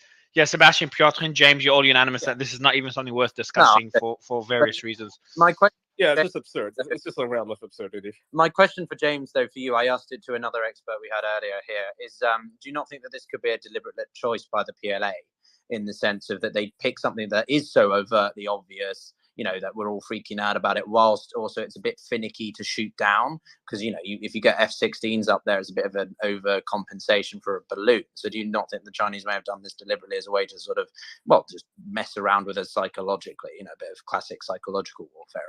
That's actually a really good question. I was about to ask that. Well, that is a really good question, because like there's two rational answers. One, again, is they have some kind of niche collection need that they thought this was maybe high risk, but it was worth trying. I struggle to figure out what that is, again, since they have very robust and capable low Earth orbit satellite collection leads. Now, the reason, the problem with satellites is the Earth rotates. And so, people not being stupid, they know when the satellite is going to be overhead, and they know to shut down activities that the satellite can see, so the satellite can see them. Conversely, when we're doing verification, we actually open up the silos so the satellite can see that, so the other guy can count them. So did they think that somehow you could sneak a satellite in, a balloon in, and it could catch people off guard? Well, I mean, if that's their thinking, it's not really very smart, because again, the odds are that we wouldn't see that balloon coming and wouldn't be able to do the same kind of mitigation that we do with lower satellites. Is just stupid. So the other explanation is, and I don't know, maybe there is something that we hadn't thought of, but the other explanation is, you know what? Maybe they just wanted to do this to see what we did and to see what they could get away with. And I take Mark Esper at his word that maybe they never did this under Trump. And maybe they thought, you know what, let's really test Biden and see what we can do. Sebastian and I talked about this on a show the other day. During the Cold War, the first way we started to really get intel on the Soviet missile capabilities was we flew aircraft so high and so fast that the Russians literally couldn't get up into the airspace to shoot them down. Planes and missiles would fall out of the sky trying to reach our aircraft that were flying higher than, faster than anything had ever flown before. And of course, we did that until we had satellites. But we did this for years, and the Russians never said a word. And the reason they never said a word was because they didn't want to be embarrassed to say they couldn't defend their own airspace. And so it is possible that the PLA was saying, hey, look, what's the worst thing that can happen here? The Americans will get angry at us and shoot the balloon down. A big deal. But maybe we can do this, and maybe they'll do nothing. And maybe that's worth something. James, just I don't want to discount their reasoning for this about it being a weather balloon and an excuse. We all discounted it, including myself. Should we discount that explanation, or is it still possible? I think the really simple answer to that is this balloon was spotted not just because it has a radar signature, but also because it was very likely communicating. It was emitting. I mean, part of the reason why it has solar panels on it is not just to power everything, but to power the communications thing. So if that's correct, and it's emitting, is it emitting encoded information or uncoded information? If it's a weather balloon, nobody on the planet Earth sends up a weather balloon and then bothers to encode the information so nobody else can get to it. It's very easy to tell if it's encoded or not. My guess is the U.S. government knows that, and that is their absolute confirmation that this is no way whatsoever possible a weather balloon. But I would just add real quickly, the other, look where it went over. I mean, it's gone over. They had them over Guam. They had them over military facilities in Hawaii. But James, why would they let it go? I know you touched on it earlier, but if they spotted it days ago, and I think you mentioned, correct me if I'm wrong, that it shouldn't be too hard to spot. If they spotted it days ago, because suddenly now they spotted all three of them in like 2 days. If that was spotted days ago, why would they allow it to get into US airspace and go over all these sensitive areas? Could they have blocked the transmission, or was it just not spotted and maybe they just spotted it recently? Yeah. So I think the answer to that is either a combination of things. Is one, maybe they weren't worried about it, because again, if they knew they were coming, they can mitigate the things that they can't really see anything that's of value for military bases. So that's one. The other is maybe they wanted to collect against these things to see kind of what they were looking at, what kind of capability they have. We do that a lot in the intel community. But the third thing is maybe they just didn't want to make an issue with the Chinese over this. And remember, Biden was heading to China. And when we undo the timeline here, we know that they knew the balloon was coming when the trip was already planned and announced. And they didn't cancel the trip until after the balloon not only became publicly aware that everybody knew the balloon was coming, but everybody was really super upset about it. So they made a conscious decision not to say anything about the balloon and to push forward with the trip, and only canceled the trip after they got grief about it. So if the balloon, and it was a problem, they would have canceled the trip at the front end. So I think they were consciously trying to bury this, maybe for intel, but politically, they wanted to go and they talked to China, and to be honest, they didn't really want this balloon thing to get in the way with that. And the only reason why they canceled the trip is because we all got pissed off about it. Hey, James. Okay, so let me ask you a quick question. Hold on, Nick and Jim. Yeah. I'll let Jim ask the question. But Jim, just want to touch. I'll let you ask the next question because I want to touch on just this particular point that James mentioned. I will go to you, Jim, if you don't mind. When you said, James, that they don't want to upset the Chinese. Obviously, I'm not the expert here, but it just sounds ridiculous to me. Like your number one enemy has a big ass balloon right over you. And apparently 3 of them in total, one over your airspace, over all these sensitive locations, and yet you're the one that should be worried about not pissing them off. Is that like, it just sounds too extreme to me. For me to have a balloon over the US, usually any intelligence gathering actions are usually covert, not so open, right, in your face, with it for everyone to see. Yeah, so that's why I was surprised. Like, that explanation just didn't make sense to me. But is it a plausible explanation? Is it genuinely possible they didn't shoot it down just so they don't piss off the Chinese? Well, this is a fundamental, and look, and I'm nonpartisan. I'm not a Republican. I'm not a Democrat. But this is a fundamental difference in leadership styles, particularly between realists and structuralists. Yeah, the structuralist impulse is to de-escalate and negotiate. Perversely, realists recognize that adversaries, particularly like the Chinese and the Iranians and the Russians, they're realists too, and they respect power. And if you show them weakness or accommodation, we, being like a Biden, would think, I'm showing you I'm not a threat. I'm putting out my hand to you. What they see when you do that is weakness. Conversely, when you lead from strength and you say, hey, I'm really angry here, they respect that. And so ironically, you get more respect when you're in their face and confront them over your interests than when you try to be accommodating. And again, not to be political, but a good example of this is Trump. There's 3 defining moments in Trump's foreign policy. The first one happened when Xi came to Mar-a-Lago very early on, and they were having dinner, and Trump said, "Excuse me," and they came back and said, "Yeah, sorry, but I just ordered a missile strike on Syria." And the Chinese, Xi was completely flummoxed that here was a president that was completely unafraid of using force, and Xi knew, and Trump knew, Xi knew that was all a setup that was planned to happen right in the middle of the dinner, so Xi could be not more uncomfortable about this. And the Chinese, I think, respected Trump after that. And another story, which is absolutely true because it's been confirmed to me by a number of people, not just Americans, but by people that do the back channel stuff with the Russians. There was an attack on an American base in Syria by some Russian mercenaries, and Trump just said, take them out. And they completely obliterated the entire thing. And when Putin found out about it, he said, okay, let's just not do that again. And so and then of course, the most publicly known one is the one in Iran, when Soleimani came to Iraq and Trump said, kill him, and they killed him. And the Iranians were completely aghast. And this is a true story. The Iranians actually, through an intermediary, went to the Americans and said, look, we're going to fire some missiles at you guys, and we're going to shoot them into the desert. We don't want to escalate.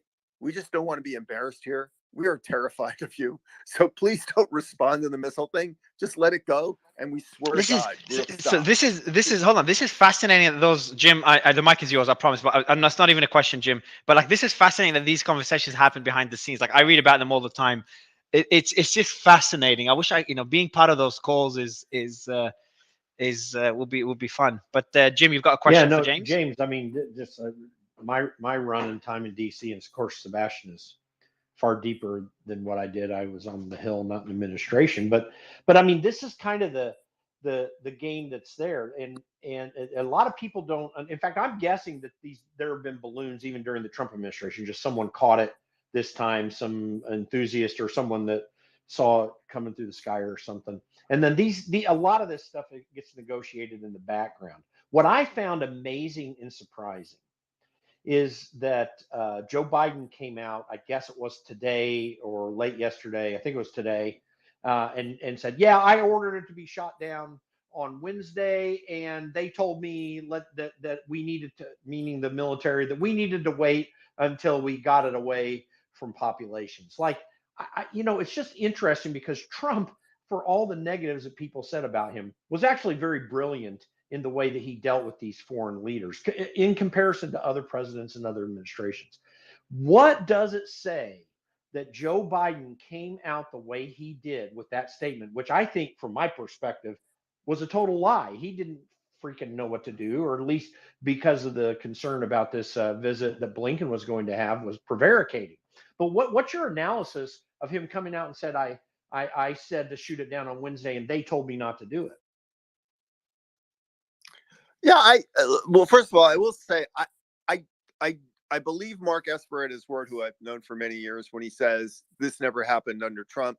I will say, I was very close to a lot of Trump people. I don't have a clearance. I don't have classified conversations, but I never got an inkling from any person in the Trump administration like anything this was going on. And to me, this would have been catnip to Trump. It's like, I mean, I can shoot down a Chinese balloon out in the middle of the Pacific Ocean and nobody's hurt, and I could call them out, and I get to look tough. I mean, oh my God, please send the balloon over. As a matter of fact, let me pretend I'm not. I just can't imagine that happening under Trump.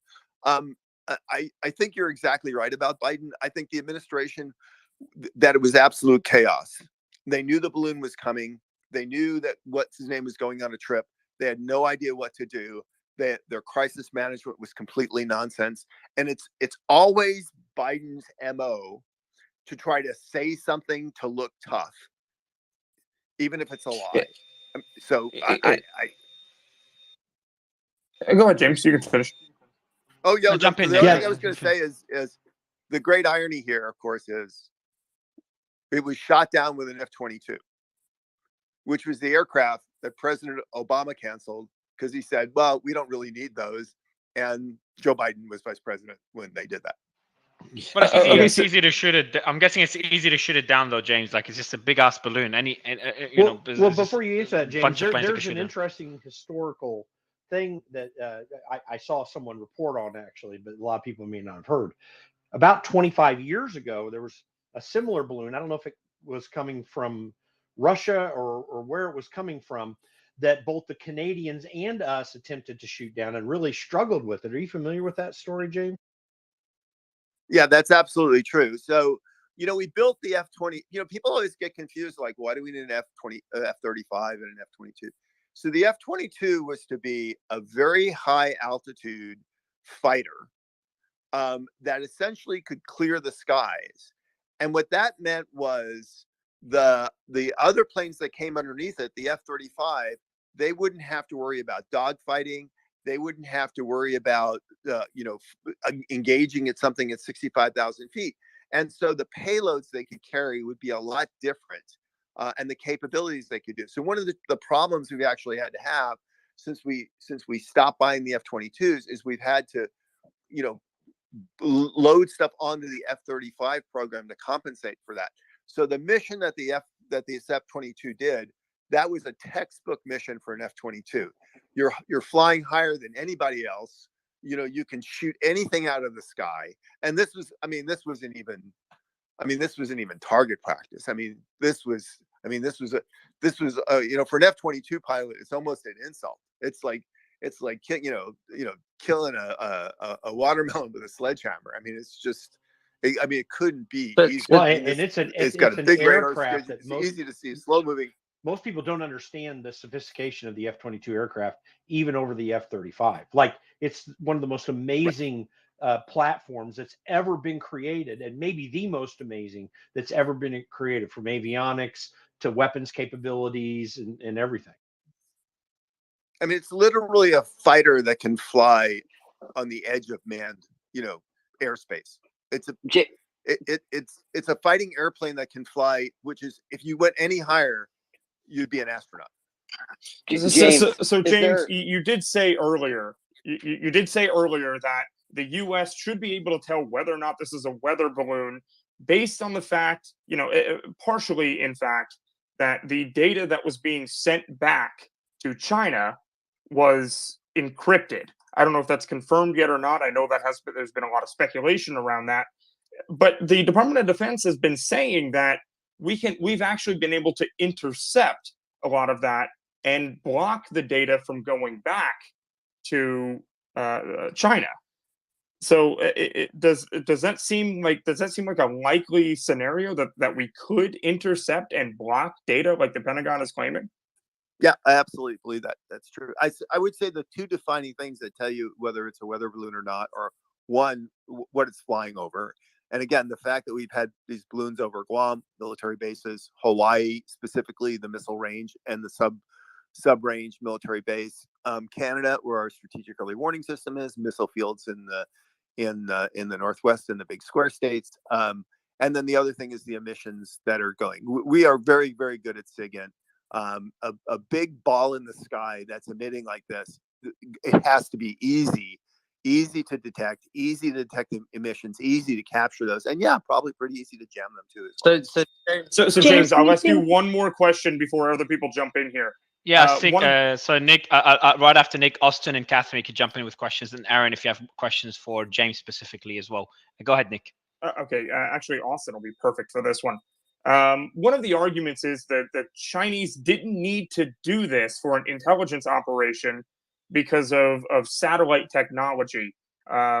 If you recall, Trump actually released a photo on Twitter a couple of years ago revealing the U.S. satellite imaging capabilities.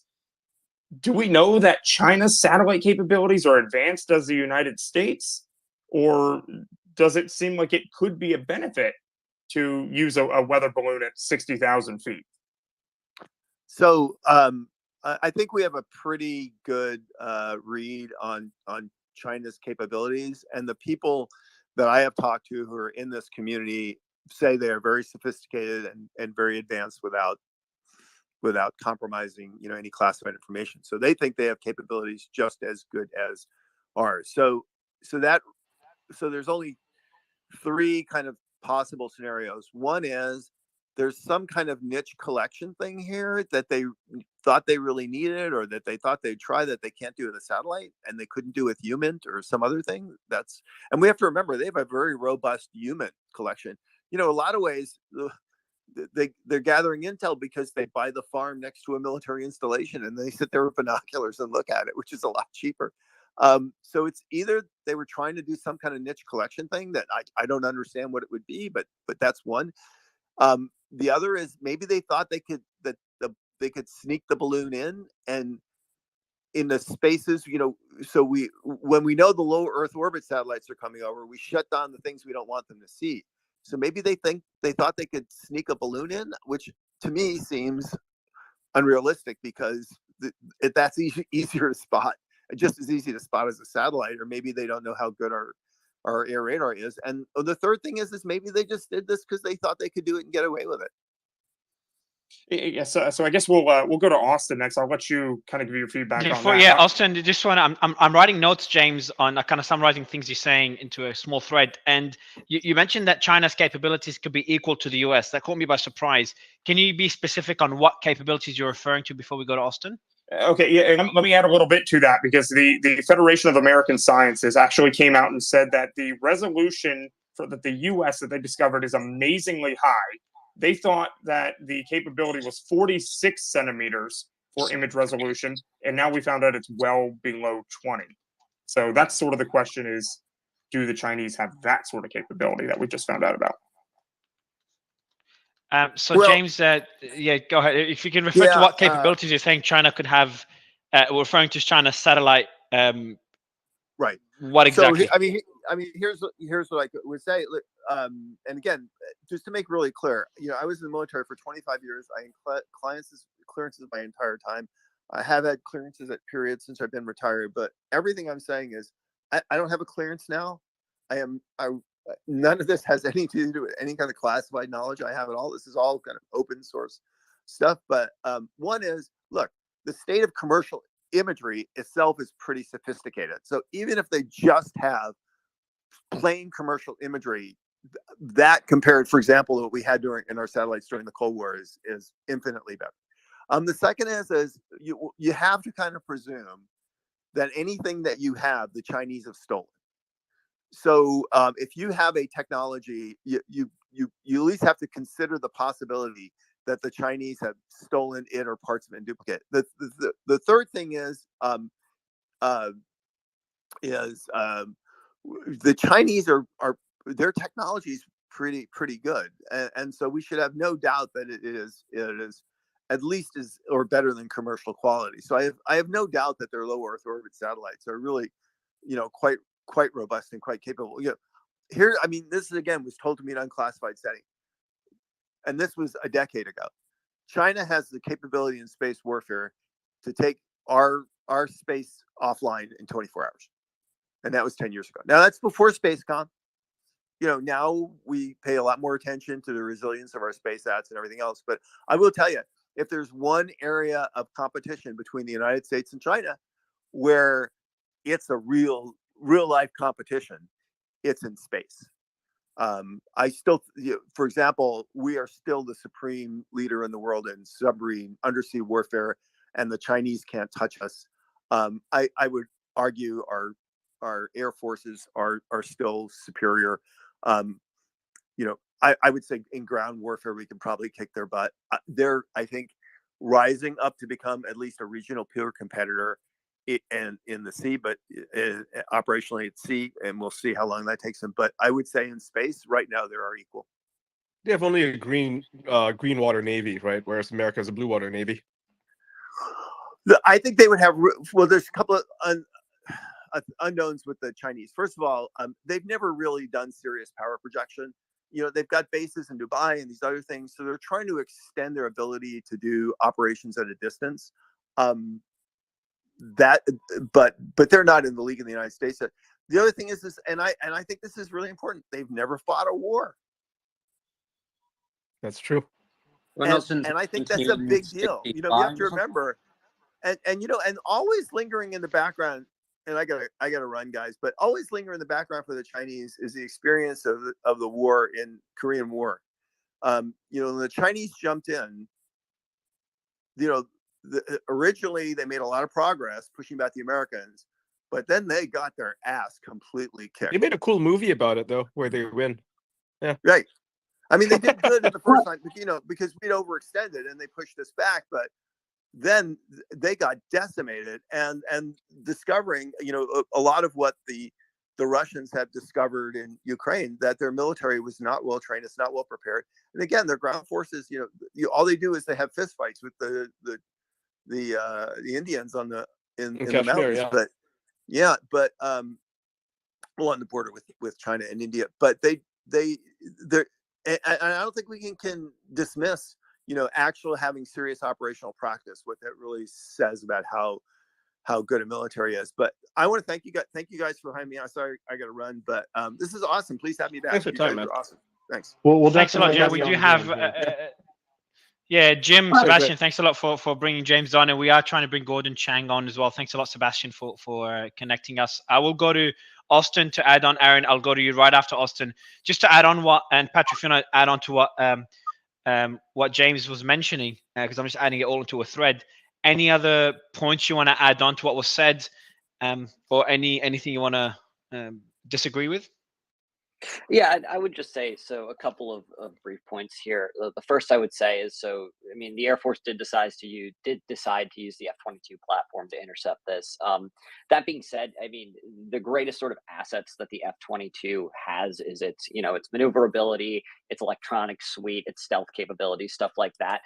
Altitude itself, it performs at about the same as like an F-15 would in regards to its service ceiling. The only real difference there is it has the ability to conduct tactical maneuvers at higher altitudes than most other aircraft that can reach that high. On top of that, so there was a thought that was sort of posited about, did the Chinese kind of just think that they could get away with this? And if we look at sort of the previous sort of balloon incidents that are now being reported on that previously weren't, and over the Pacific and Guam, even other ones coming over to the U.S., I don't think it's or I would say it's a fair sort of assumption to, if you're an intelligence agency or you're making a decision like that, you've gotten away with doing something 5 times out of 5, why not, try the 6th?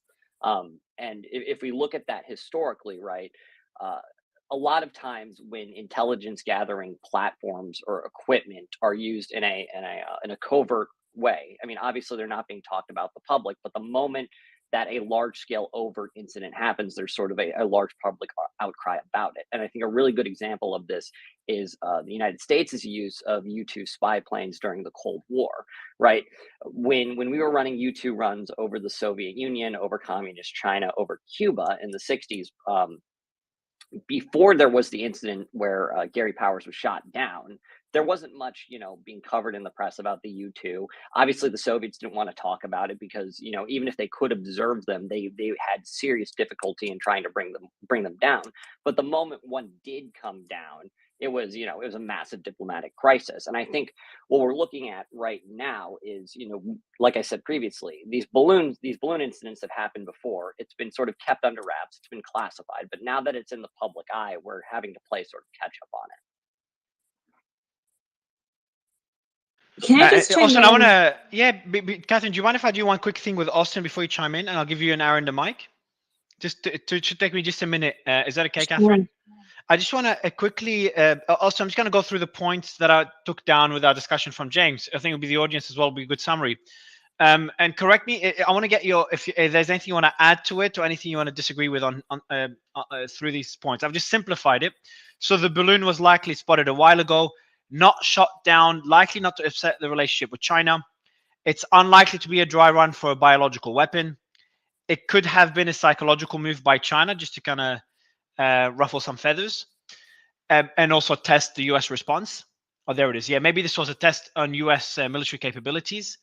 It is highly unlikely to be a weather balloon. The balloon was spotted as it was emitting information, likely encoded. And the way it was an in-your-face type information gathering mission is a bit surprising. And last 2 points is China's satellite network capabilities are possibly at the same level as the US, and how the US are leaders on the ground, in the sea, in the air, but in space, it's relatively equal. So these are the key points that I got. Yeah, these are the key points I got, Austin. Anything you want to add before? I know Catherine and Aaron have been waiting for a while. I'd like to ask a question to everyone in the audience. What happens if China decides to send, say, half a dozen more balloons to the United States? What's the response going to be like? Well, I mean, I think we've actually well established that, via talking to each other and going over the data, that it doesn't appear that, a single balloon is going to do a ton of sort of intel gathering that other assets wouldn't be able to do easier and more efficiently. If we're going to, purely talk about symbolism here and talk about, that line of thinking, then there's, nothing really stopping, us from sending 12 balloons over there with smiley faces and even larger cameras, right? I think what's key here is one thing I would add to those points that you mentioned, Mario, is I think, it's very clear that the DoD and NORAD were tracking this thing for a while, right? What could have developed? What makes you say? Hold on, Austin. What makes you say it's very clear? Oh, because they said so. They said it was over Alaska.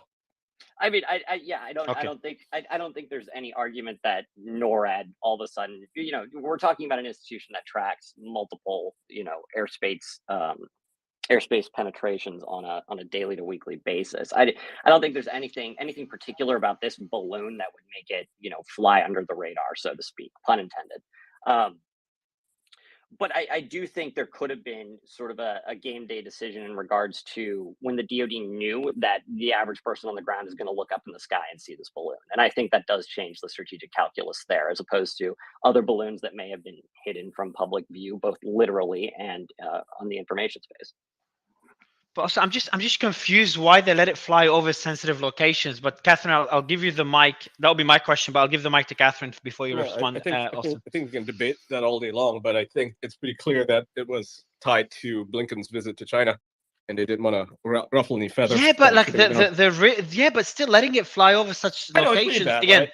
Yeah. Yeah, no, I'm not saying it's pretty bad. Like they're not. Yeah, but they're not. This though. We've already made it clear that it was because you can go onto Google and find these sites pretty easily. So No, but what about the argument? What about the argument? But what about the argument that the balloon was also there to intercept communications as well?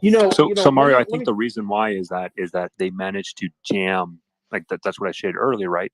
From Jim Shooter from CNN. That's what I thought. Yeah, they jammed and blocked its ability to communicate back intelligence, and so it literally was just a balloon flying in U.S. airspace. But they managed to like stop the intelligence collection's ability. So like, oh, it's just a balloon flying. Why are we going to shoot it down with the risk? I think that's the justification, right? That they did that. Hence, it reduced even the least the amount of intelligence capability that it had, and then they shot it down when there was no risk, zero absolute risk of civilian casualties. That one for me makes more sense. That one clicks. There's no sense at all to the argument that it was going to harm civilians. Let's back up a little bit, and I just want to refocus a little bit on what Gorka brought up earlier, the fact that Gates, not Bill Gates, the former Gates, Robert Gates, did mention at one time the incapability and of Joe Biden to really make sense of anything. Joe Biden is a prevaricator. He's slow to move. He doesn't understand things. This isn't just now that he seems like he's got cognitive incapabilities or whatever, and people talk about. He's always been this way. He's indecisive.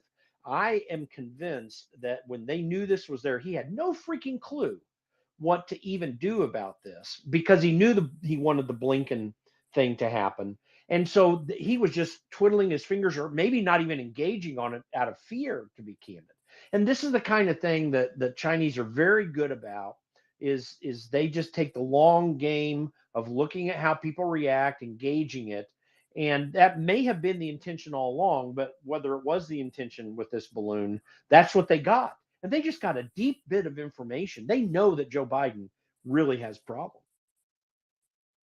Hey, Jim, I have a question for you. Do you mind? Yeah, Aaron. I'll just quickly, Aaron, go, and I'm bringing Catherine back up. I'll let Aaron go, then yourself, Ed, if that's okay. You're right after. Aaron, actually, go ahead. I'll defer to Ed to ask his question of Jim, and then I'll go after. No, and I mean, I think this is a question like for the whole panel. Like, what would the appropriate response to this be? Like, in your minds, what do you think the appropriate response on the U.S. end would be to this? Say that one more time. Jim, did you want to respond to that say that one more time. I just make sure I understood it. Sorry. Yeah, I mean, you and others, what do you think the appropriate response from the White House or from the U.S. government should be here? Well, so I think you don't have to say a word and you shoot the damn thing out of the sky. Like, so let's keep it very just down to brass tacks here.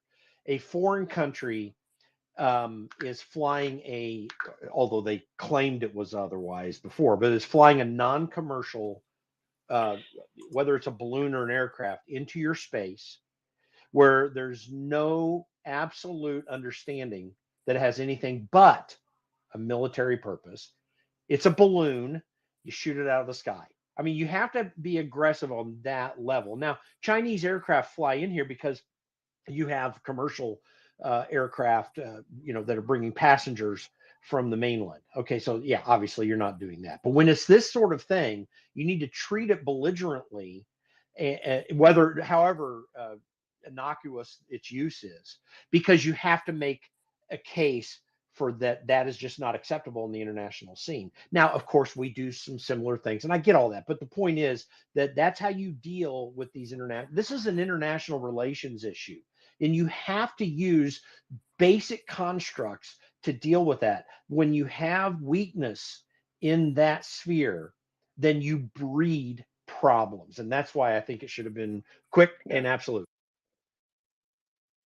Yeah, this strikes me as the Chinese Communist Party communicating with the leadership class in the United States and also gauging what our response might be. But whatever three-dimensional chess China was operating with when they floated this balloon, I wonder if we could Google Earth up, because I have a question for anyone on the panel, sort of following up on Sebastian's point that China really is thinking long-term strategically. And if you look at the history of China, they've tended to be insular. They've tended to be suspicious of the West.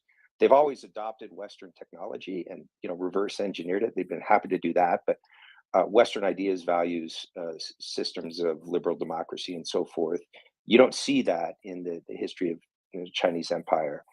But the flip side of that is that they have not shown a lot of interest in territorial expansion. So my question has to do with their long-term goals, because it seems absolutely clear to me that Sebastian's right, that China is interested in being not a world power, the world power, certainly economically. But does that also involve an intention toward territorial expansion, which seems to sort of run contrary to their historical trends? But on the other hand, you have the Chinese Communist Party adopting Marxism, which is a universalist ideology, to its very core. They've tailored it in their own ways. They've shown that capitalism is not necessarily does not necessarily coincide with liberal democracy. Some people have called it capitalism with Chinese characteristics. Some have called it communist capitalism, but they have their own thing going there. So with, I'd really like to speak to with the way that to a couple of points there, Aaron. For one, I think personally that Blinken shouldn't have cancelled his trip. This was a mistake because you could have won this round for two reasons. One, go to China, put them on the back foot, which they already were yesterday. The statement that they come out, it's very rare for the Communist Party, particularly the Standing Committee, which is the highest echelon of the entire thing, to release statements where they admit, to screw-ups like this. So Blinken goes, he puts them on the back foot, and he makes it even more clear, that the American government is not going to be intimidated or coerced or whatever it is, co-opted into, through rather weird means of surveillance, right? Yeah, assert your dominance, assert your sovereignty. Yeah, exactly. Or shoot the damn balloon down and then go there and yeah, be Ian, like, if I hey, can what the finish my hell point, did you guys please, do? So I totally agree with you. I mean, like, I'm not disagreeing if you're No, I know. I just want to Yes, I'll let you make the point, because I do want to go to Patrick right after. He's been waiting for a while. Go ahead. Yeah. So the point I'm trying to get to is that one, you either force the Chinese to accept Blinken, and that makes them look rather foolish, or it forces the Chinese to cancel the visit, and it makes them look foolish. Either way, the Chinese are made to look rather stupid on the international stage. And then, Aaron, to your more specific point, I wouldn't necessarily agree that the Chinese don't have territorial expansionist ideals. The skirmishes between India and China have been over Tibet. They've got some interests in Kashmir. They've also always been interested in some islands further east near Japan. And then you've obviously got Taiwan. So I wouldn't necessarily say that the Chinese have a sort of unique approach to international foreign policy like that. And I would also just point out that this whole idea of economic capitalism systems with a sort of state political entity is something that has been, worrying people for a long time, but they're not really any more communist. They're an authoritarian regime that run through a very, centralized vertical structure. So it's not really a communist party anymore. It's just everything it says on the tin, but it's much more of a, centralized right-wing, almost fascist in some ways. I would call it fascist, go ahead. and they definitely have interests in taking over territory that does not belong to them. Look at the dotted line, right? The line that they have drawn around the South China Sea, and they're claiming that The 9-dash line, thank you. Yeah, the one that they have, they're claiming territory that belongs to Indonesia, Malaysia, Vietnam, and of course Taiwan.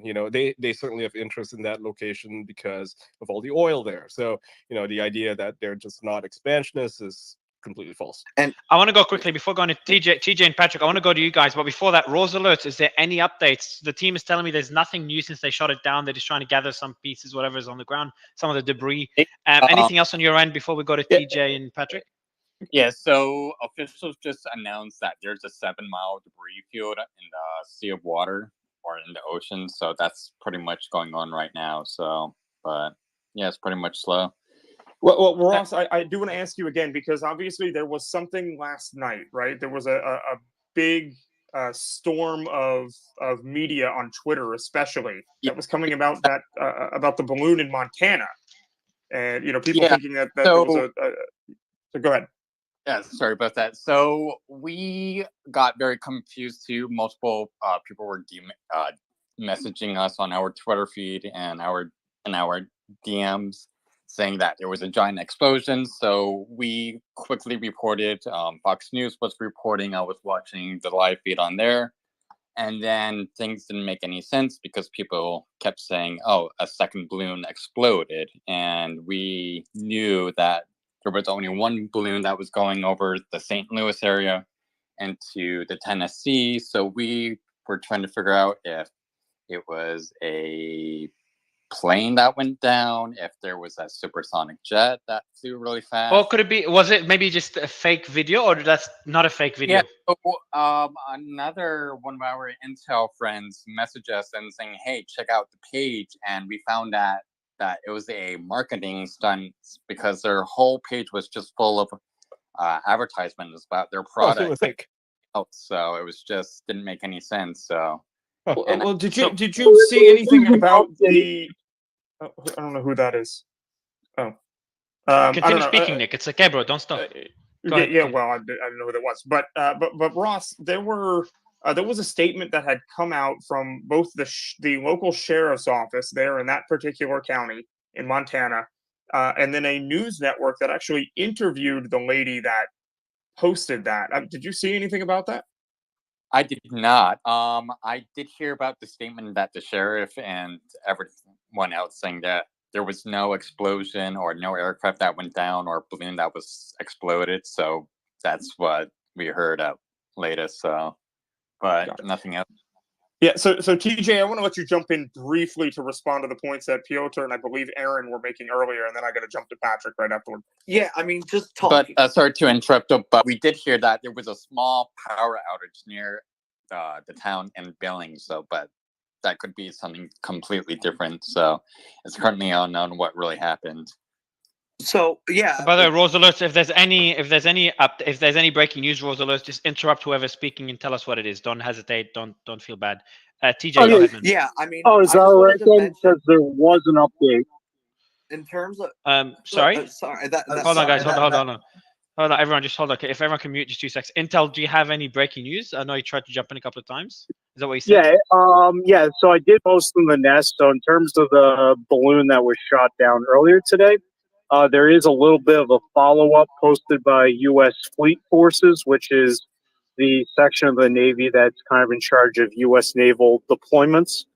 They just came out about 20 minutes ago saying that the USS Oscar Austin, the USS Philippine Sea, and the USS Carter Hall have been deployed to go scavenge through the debris field and recover. Did we lose Mario? No. So Intel was speaking, Rose. I don't think you can hear him. All right, cool. Thanks a lot for the update, Intel. TJ, go ahead. Yeah, man. I mean, just talking about China's expansionist policies. If that's their goal, they're doing a terrible job at it. I mean, just considering the fact that their debt was 100% of GDP in the 1990s, and it's now more than 255%. That's a 2017 number. That's the fastest debt growth of any recording country ever. It's much faster than the United States. Further, their people are having significant health problems as well. Looking at the International Diabetes Federation, you look at the United States, we have about 12.5% of the population is the estimated number of people with diabetes, whether diagnosed or undiagnosed. Compare that to China, that's 51.7%. And they don't have the resources to provide insulin for these people either. They have a deeply outdated military structure. They don't have the capability to build the body armor by us. Their economic workforce is stunted compared to ours, where 30% of their population is working in farming. And out of those farmers, 40% of them still use animal power or human muscle to plow their fields. You can also look at the fact that they are aging more rapidly than any society in recorded human history. Further, their fertility rate is anywhere from 1.1 to 1.3. And I mean, this is all just assuming we believe their numbers. I don't believe their numbers because they're a communist nation and their economies naturally decline. I think that their health problems, where you look at 90% of China's groundwater is polluted. Breathing in Beijing is the equivalent to smoking 40 cigarettes per day. They also have border conflicts with Vietnam, with India, and I'll teach you. I think you're getting deep into the. I want to add this as a note because that's part of the next segment we're going to continue. So I want you to hold that point because I want to finish off the discussion about the balloon itself. But you seem to know a lot about China, so I'm going to put a note on the agenda to go through all these different numbers and the point you're making right after we finish the discussion about the balloons, the 3 balloons. Is that okay, TJ? Sure, absolutely. I appreciate it, man. Patrick, I want to go to you very briefly, just to continue the discussion about the 3 balloons and the points that were made earlier by James. Anything you'd like to add? Because I know I was asking you that same question about 30 minutes ago. Anything you'd like to add? Anything we missed? And I would like to get a bit more context on the other 2 balloons. Like, how does it from no balloons a week ago to now 3 balloons? And is there any reason to be concerned on a? I know I asked you this question already, but when you add the other 2 balloons to the discussion, does that increase the likelihood of being concerned? And what can you tell us about those other 2 balloons? Well, just briefly, Ian, by the way, Patrick, just quick question. I never thought we'd be having a discussion about balloons here in Twitter Spaces, but here we are talking about balloons. Go ahead. Well, just briefly, Ian really ran down a good list of Chinese border conflicts. I'd add this to it. They are also very, very aggressive about securing mineral resources around the globe. And they do this in a variety of ways. They're also very aggressive, or they've started to be very aggressive about securing areas from which they may base military forces out of in future. They have a tracking station in Argentina. They're looking at putting a port. They're looking at trying to put a port in Argentina. They have a base in Africa, and this is an expansionist power. There's no doubt about it. As far as the balloons, shoot them down. I get James' point about collecting SIGINT. That's great. You can do all of that you want right up until they reach the 12 nautical mile limit, and then you splash them. The U.S. has got to enforce its own sovereignty. It has to, because I think it was James who was laying this out. They respect strength. The second you try to be accommodating, they do see it as a weakness. They do see it as an opportunity and an opening.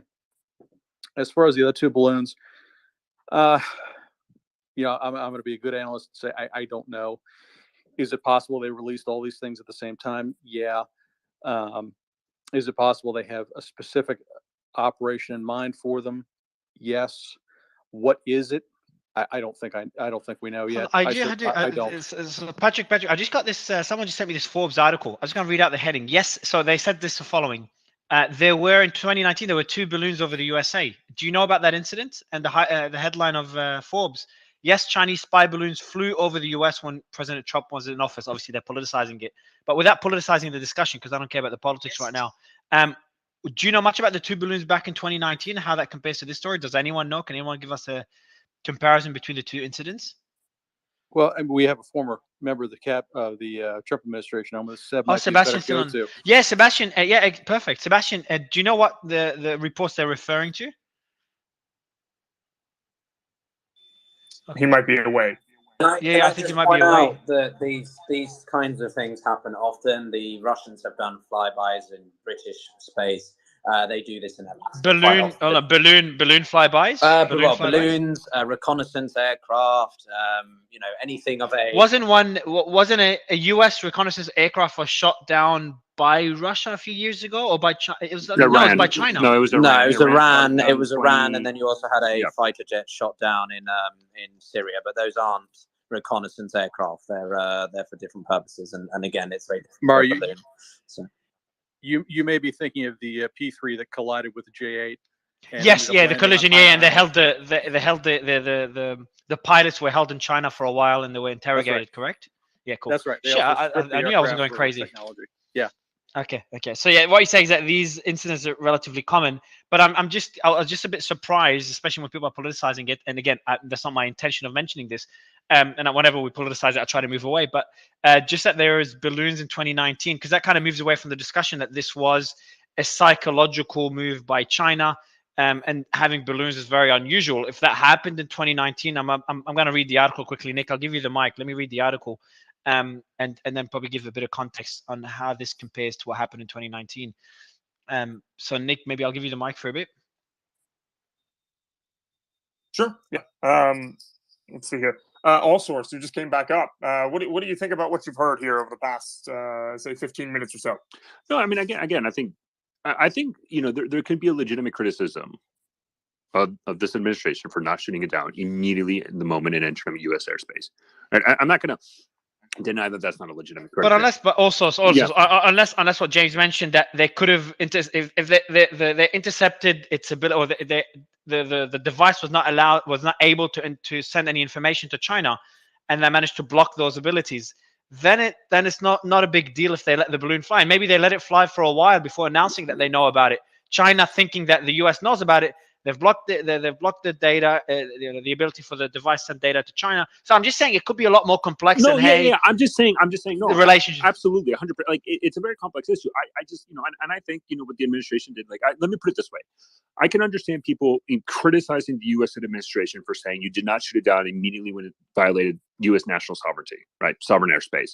But I can also understand the Biden administration's perspective and point on what we say in an open press is like, hey, we just didn't want this to go spread across the continental U.S., causing either property damage anywhere, or killing, or the civilian casualty. Like I think again, this isn't just black and white. I think anybody, especially in office, that takes an action and takes a decision, right? Let's say the president of the United States has at the end of the day is the highest authority to make decisions for the U.S., right? And so ultimately the buck stops with him. He has the highest level of responsibility, and as such, he's you can criticize the decision, and those are legit criticism, right? I think you can criticize for the administration for saying, hey, you didn't shoot this immediately when it violated U.S. airspace, and you can for saying, well, you know what, you blocked it, you were concerned about civilian casualties, and then you shot it down in South Carolina, and now you're trying to get it, right? Again, I don't think this is.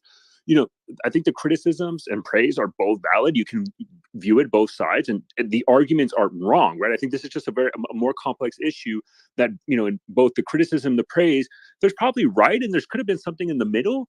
And again, I think maybe the uniqueness of this is just I think Austin has alluded to this a lot, is just the publicity of it, right? I think the public knowledge and the shock that kind of caught a lot of people by surprise. And it's because a lot of us who served or deployed overseas, I mean, stuff happens all the time around the world, and 99.9% of it we never know about it, right? I mean, this is a fact of the life, and that's how governments operate.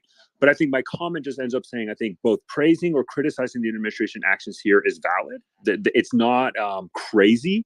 And it's just, you just have to view it at what is in the end of the. But it's hard. It's just hard. It's hard because we don't know much. I'm going to read this out to you. The article is not that long, so I'm going to read a piece that matters. So about the balloons in 2019, talking heads on cable TV are up in arms about the Chinese spy balloon. Blah blah blah. The Chinese government claims was first spotted, but I can get by okay, I can nearly guarantee you that the balloon would not still be flying if we were still there. Okay, they're trying to politicize. That's Mike Pompeo saying this. Okay. All right, instances. Okay, there we go. It's not wrong, so though. instances of this kind of balloon. Sorry? I said he's not wrong. If it was Yeah, Trump, but, Trump would have shot the damn thing down. I don't know. Again, we don't know what we don't know. But this is in 2019. Instances of this kind of balloon activity has been observed previously over the past several years. Flew over American soil. Press Secretary Pat Ryder. No, hold on. But several reports have been published in the past 2 days that give us a better sense of when spy balloons operated by new Cold War adversaries have sailed into U.S. airspace. So Bloomberg on Friday said that Chinese balloons flew over the U.S. while President Trump occupied the White House. Quote, the balloon spotted this week over Montana was not the first time the U.S. has detected Chinese balloons over their territory, with previous incursions occurring during the Trump administration. This is by Bloomberg. But an unnamed source from the Trump administration insisted to Bloomberg that in that same article that it wasn't a big deal. Quote, one top national security official from the administration of former President Donald Trump said none of the Chinese spy balloons were near sensitive sites or had payloads as large as this one appears to carry. So just saying that this one is larger than previous ones. This is an important point. Fucking massive. Yeah, so Sebastian's back with us. Can So I maybe, jump in? yeah, exactly. We were asking you that question earlier, Sebastian. I think you were not on your phone, but yeah, would love. Can you tell us more about those incidents? Yeah, I wasn't in the White House and I wasn't briefed on those incidents. That's after I left. But let's again, whoever was talking earlier about, it's not black and white and it's something in the middle. No, absolutely not. You've got to put it in the context of the last 4 years. The 4 years of the Trump administration, what was happening geopolitically, and the last 2 years of the Biden administration. That is the context. Don't focus on one balloon, one incident in a 4-day period. You have to put it in the last 2 years. So when we were in the White House, we said America is back. We're going to lead from the front, no apology tour. We said our allies have to pull their weight. NATO has to get serious. And if you threaten us, and President Trump was very explicit. He said, basically, we're going to turn you into a sheet of glass. If little Kim threatens us, we're going to take decisive action. We're going to kill Soleimani. We're going to turn him into red mist. When there's 300 Wagner Group operatives working for Putin in Syria, we're going to kill all of them in one mission. Never happened before in American history that more than 200 Russian mercenaries were killed with our weapons in another country, and Putin doesn't even react. What do we have in the last 2 years?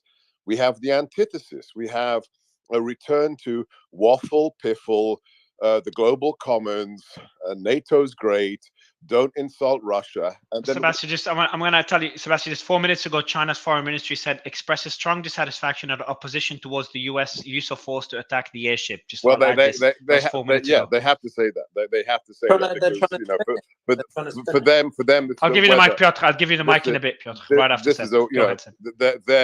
Their ever-changing narrative was, first it was a weather balloon, now it's something else. So the point is, what have we seen in 2 years?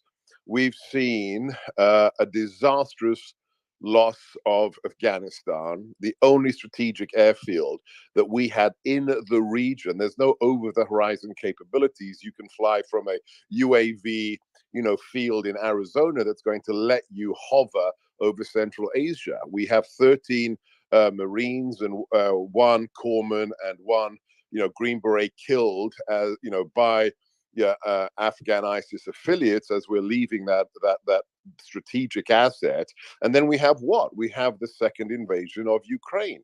The context isn't, there might have been balloons under the Trump administration. No, there is a weak administration that goes back and forth, flip-flops on the MiGs for the F-16s for Poland, and the MiG deal says we're going to give you Abrams tanks, but you're going to have to go through the regular procedure. It's going to take you more than 9 months to do so. So here, again, we don't know the capability of this balloon. It is a massive balloon. It's not steerable. It's not chemical weapons. It's not biological weapons. It's not COVID, but it's the reaction. This is, I think somebody DM'd me. This is the ferret. This is the lure. They want to see the reaction. It's like the old Russian saying, you push the bayonet into the belly of your enemy until you feel resistance. They are seeing whether there is any resistance, and it took days and days for there to be any resistance. This is in the broader context of a relatively new administration and China testing the waters after Afghanistan and after the war in Ukraine. That's how this, wherever you stand politically, I don't care. I'm not interested in where you stand politically, but you have to put this in the correct geopolitical and geostrategic context of the last 2 years and then the prior 4 years. So TJ, I want to bring you in on this real quick to let you respond to Sebastian. Hey, Nick, I know you're going to want to do the same thing, Piotr. Real quick, just kind of breaking news. Go for it. Put up in the up above there, and this is not verified, but someone apparently not hearing has anything. HD footage of the balloon It's being blown so up. Seb, Yeah. just Seb, hold on, Nick, hold on, Jim. Seb, Jim is speaking. It's okay, you can't hear him. He's just sharing some breaking news that he's pinned above. Go ahead, Jim. Yeah, I just pinned above the a video which is still can't hear. reputed to be the balloon being blown up whenever they took it down. It's not verified, obviously, but it looks accurate. Oh, perfect. Thanks for sharing. Go ahead, Nick. You were giving the mic to TJ. Sure, I handed it to TJ and then Piotr. So go ahead, TJ. Yeah. So my concern about the notion that we have to be immediately tough with every single international scuffle is that it elevates these threats. I mean, the main thesis of what I was pointing out regarding the facts behind how China has horrific health, horrific demographics, horrific military preparedness, and a horrific economy is that if we give them that attention, it makes it look like they are a dire threat. And simply put, I don't think that they are. Now, this balloon is another thing. That's our airspace. We should have shot it down upon immediately seeing it, because that is our airspace. If anyone does that, if there's any invasion on the United States, absolutely shoot it down. Now, the problem, though, is that searching for monsters abroad, as John Quincy Adams described it, it makes those monsters seem like a bigger threat. I mean, the fact is that, yes, China is probably the second largest economy if we believe their numbers. It's probably the second best military if we believe their numbers on that. But once again, I don't believe their numbers, because here's the thing. If we make the claim that China is a strong economy or a strong military, we're kind of conceding that communism works in a way. I'm not ready to make that concession.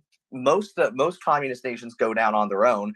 And as I was pointing out, with the fact that more than twice of China's GDP is their debt now, that is a stunning demonstration that their economy is in shambles.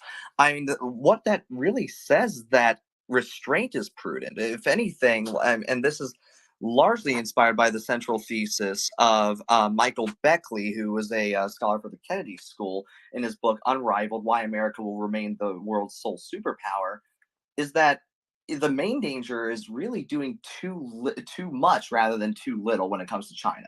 Because you do too much, you put yourself into a position where they now all of a sudden are obligated to escalate even further. This is one of those things, like, we should have shot this down, but I don't think this is a huge situation. So TJ, can I? I got to respond here because this is, not a representation of what we did in the Trump administration. We weren't neocons. I mean, the reason President Trump was elected is because he said no more stupid wars. This is the sad reality of conservative national security thinking, that for since the departure of Reagan, you had a binary option. It was either neo-Buchananite, Tucker Carlson isolationism, and the rest of the world can go hang itself, or we don't care, or you have to invade everywhere that you think is a threat and turn them into quote unquote democracies at the end of a gun barrel, which is the Bush neocons. And what we did when we came in is we said, strength, a peace through strength, neo-Reaganite philosophy, with no dumb wars, and ending the dumb wars and getting out of the dumb wars. However, when we saw a threat to either our interests or to international norms, such as the use of chemical weapons against civilians for a second time in Syria, we're going to drop 52 cruise missiles on your air force. If we see 300 Russians running around Syria, we're going to whack them, because we don't want you destabilizing the Middle East even more than it already has been destabilized. So this is a false dichotomy what you painted. We weren't searching for monsters abroad. It was actually the opposite. It was stopping the stupid wars, but when necessary, showing force, but very, very judiciously. So you can't paint the America First Trump administration as neoconservative. I want that on the record. Oh, I have to agree with that wholeheartedly, TJ. And by the way, TJ, I know you're a big fan. Right, but then who are you saying is looking for monsters abroad? Because I wasn't calling for that. Neither was my former boss. I would say that the deep state, like the CIA particularly since Carter.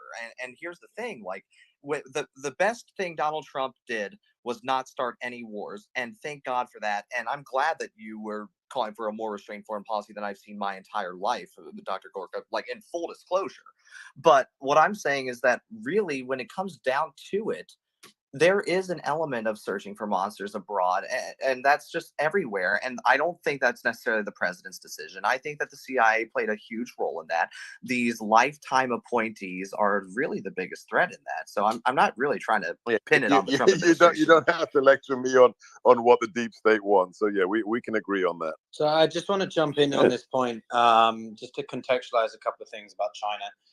Sebastian brought them up earlier, but I just want to reiterate them, and also something that James mentioned and a question I had for him but couldn't get to it. China's policy when it comes to foreign relations has changed under Xi. Up until that point, they had been a little bit more, should we say, passive, more observing, getting ready to be more assertive in their foreign policy. And we've seen this happen in the past 10, 12 years under what the West has coined as wolf warrior diplomacy. So basically, President Xi is very intent on rekindling national rejuvenation to restore the national century of humiliation that the Chinese have felt up until sort of the late 40s. And Taiwan is arguably the pinnacle of that achievement. And President Xi is obviously going to pass at some point, and he wants to be the man who rekindles all of this. But there's a couple of points to what TJ has also raised, which are quite interesting, in that China does have a systemic problem. Its demographics are not good.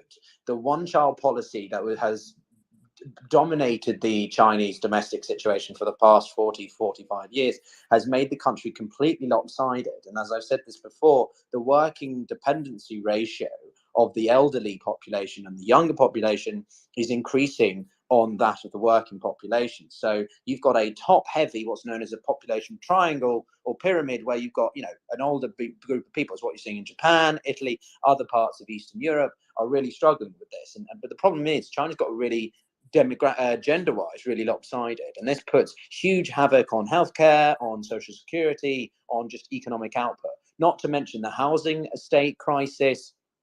About 40% of the houses that people have bought don't actually exist. So the housing bubble that happened in America in 2008, multiply that by sort of tenfold in China because of what could potentially happen, where one of the main companies is known as Evergrande, and it's basically just a huge ticking time bomb. So President Xi's got this balance of trying to stimulate domestic and continued support for the CCP whilst also retaining control over the economy, over the CCP itself and the Chinese people. And we can see how the Chinese people felt in September and November when they were protesting against the zero COVID policies. And for once, President Xi realized that he has to take a step back on those policies. And what has it done? It's given the Chinese people an illustration that protests can work. They can capitulate the party into, well, capitulation.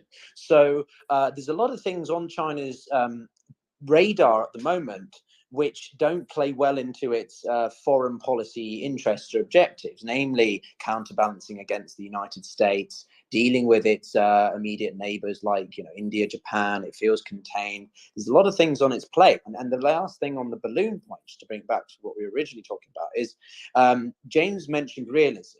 Right? Realism is one of the cornerstones of international relations theory, but there are different subsets of realism, and one of them is offensive versus defensive. So why has the United States responded in the way that it has versus what it could have else done, right? Defense is sort of saying that a nation state, a country has to defend itself for its own legitimacy, whilst offensive is talking about, pushing for more national security needs. So James's points about how the psyche was playing into Biden and the administration's calculus is really important, because we could have seen a number of different methods and we didn't. And this ability for the Chinese to have sort of basically put the Americans on the back foot, arguably, or make them respond in a very delayed way, will have either emboldened the Chinese or made them think, well, if they're not going to respond with the balloon, what else can we get away with?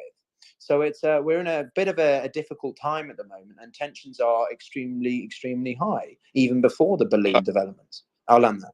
I have to second everything Nick just said about the internal challenge. Absolutely spot on. That was me. That was Piotr. So I'm just gonna own that. Compliment from you, Sebastian. So it's appreciated. Yeah. Oh no, I'll take credit for it. Sorry, everything you just said, Piotr, was correct in terms of the internal dynamics. So this is the dichotomy, or this is the catch-22, that they've set a goal for themselves to be the world hegemon by the 100th anniversary in 2049, but they are incredibly fragile internally, just like Russia is, and the lack of natural resources, the lack of females in certain demographics. This is, in many cases, a tightrope balance that may be impossible for Xi or anybody else to walk. So, this is the internal fragility of the Chinese state cannot be overemphasized, and you have to put that into the scenario, and that also plays into calculations by the PLA as well. So, yeah, spot on. I do want to, so Nick, before giving you the mic, just want to say one thing to the audience. We haven't asked you. Mario, yeah, go ahead, Sebastian. Sent you, you got to get him if you can.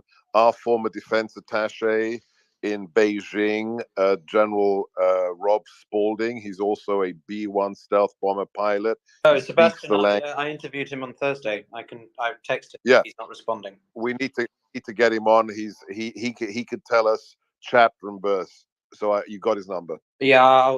Perfect. Really appreciate it. I'll give him a text now. Perfect. Yeah, so we've texted him as well, Sebastian. It'll be good to get him for the next space that we do on this. I do want to go to the audience very briefly.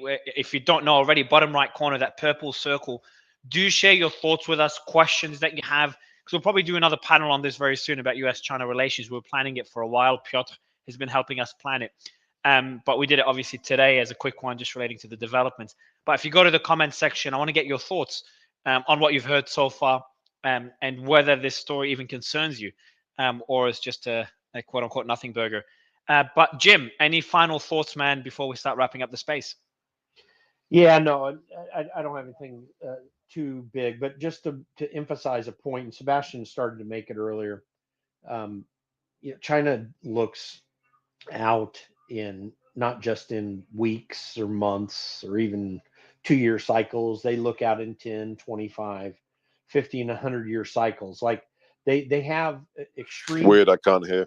We have extreme patience. They have extreme patience, and doing something like this is a small part of a long plan, typically, to figure things out. And I think that's a significant aspect of what we were seeing here. So anyway, I was going to kind of bring that point up. I appreciate it. Piotr, any final words before we wrap up the space? I want to give you a big shout out, by the way. Sebastian, Piotr, you were there since the beginning of the space. So thank you for both of you for helping us do this last minute.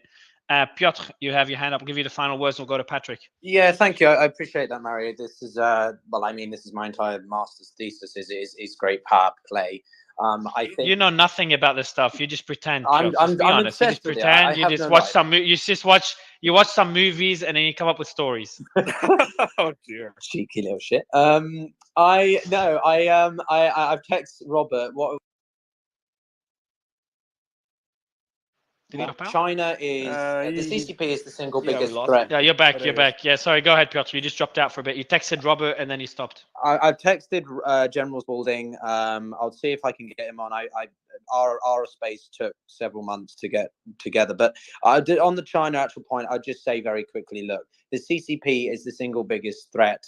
That is, apart from other non-human ones, it's major, and we've got to treat China with respect, whether or not we like what they're doing to, say, the Uyghurs or to Taiwan's treatment. They are a formidable entity, and whilst they have domestic challenges, so do the West. The biggest asset that the United States has is its alliance network. Our friends are not even countries. Sorry, I love you, but I want to get your thoughts on this. 4 hours ago, Jack, I don't know who that is. Sorry to interrupt you, Matt, but I think it's important. Someone just sent it to me. It's got 1.2 million views. So he did a tweet.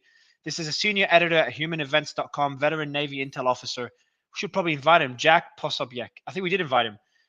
Yeah, obviously we did. Yeah. But Jack said the following. That was 11:50. That was a few hours ago. Hearing a lot of people say their cell phones are acting weird in areas that spy balloon flew over. Has anyone seen similar reports to this? Does this change the discussion in any way? Anyone can chip in. I'm asking Piotr, of course, because Caution, I got friends he's a in Myrtle former Beach. naval intel guy, but caution with Jack. I Okay, got thanks, friends in Sebastian. Myrtle Beach in South Carolina, and they're reporting everything is fine. So I don't know if it's just rumor or if it's happening. Yeah, So- Nick, I'll send you Nick, I'll send you through the tweet. See, Intel Schizo's wanting to speak. Piotr, don't worry, I'll give you the mic again. I know I interrupted you, but I'll give Intel Schizo if you can comment on this. And Nick, I'll send you through the tweet if you could look into it, because you're pretty good at digging out information quickly, if that's okay, Nick. Intel Schizo, do you have any further details on this? And anyone else that has their hand up, if you could just comment on this particular point, and then we'll wrap up afterwards. Patrick, Austin, if you can comment on this particular point, please give me a thumbs up so I know, while Intel Schizo gives us his thoughts. Intel, go ahead, man. Yeah, so I haven't seen too much on it. My commentary about the posting, though, I would say there is let's say it's just happening in Montana and not happening in, say, the Carolinas. There's something that is interesting between those two areas, that the Midwest, a lot of the infrastructure, say the cell towers, the internet providers, use Huawei equipment that has not been removed, versus other parts of the country do not have that infrastructure in place. So is it necessarily the balloon that caused alleged issues in the Midwest? Who knows? The balloon was able to fly, unharassed for some time over Montana before being followed by a RC-135U for the entirety of the rest of its drift across the United States. But I want to go to. If there are yeah, further reports, so I would quick- say maybe the infrastructure. Thanks, quick Intel. addendum Go ahead, to- Ian. quick Yeah, addendum Ian, to- right after you. Just quickly, Yeah. right before you go, Ian, just one quick addition I want to add, and then we'll go to Allsource and Austin right after Ian. But one thing that I've had is Sebastian said caution with Jack. I had someone else message me the same. Someone I respect message me the same thing. I don't know why. I don't know Jack. But yeah, go ahead, Ian. A quick addendum to the point about the balloon in areas where there may be experiencing difficulty with their cell phone coverage or whatever. It is entirely possible that could be caused, assuming it's happening. I'm not saying it is, right? But assuming it is, it could be caused by by efforts to shut down the balloon's transmission, right? That's a good point. Right. That was one of the things that we were just about to bring up here. I've looked through outage information from both Verizon and AT&T, which are the two largest cell phone providers in the United States. Through going through the path of this balloon, there does not seem to be any large amount of reports from AT&T or Verizon that would indicate that there was any widespread outage issue.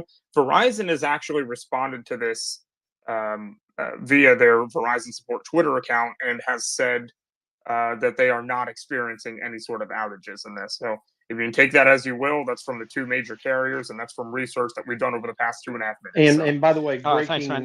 breaking alert, Go ahead, Roz Alerts put out a map of the debris field where they think around Myrtle Beach that Yeah, happened. he pinned it. He told us. Yeah, he pinned it an Oh, hour sorry, ago. I Not an hour ago. one of the Sorry. other things. Sorry about That's that. yeah, all good. All good.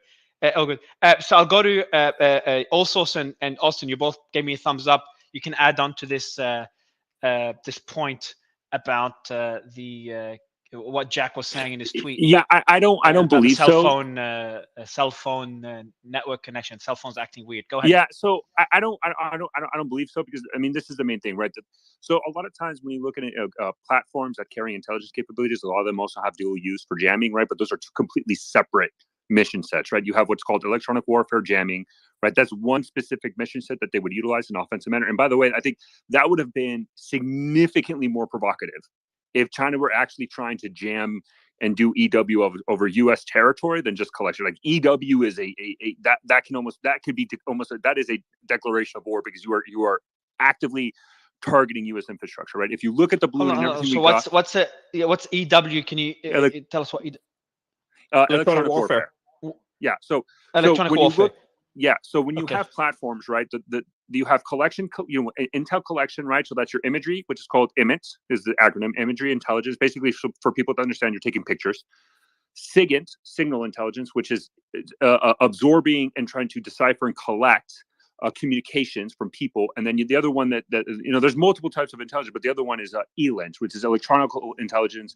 And what that is more everything. Imagine any data that you can collect that's electronic that is not communication. So a good example, like a radar, right? So if you have a radar emitting to try to see, okay, what's in our airspace, you send a platform to collect that.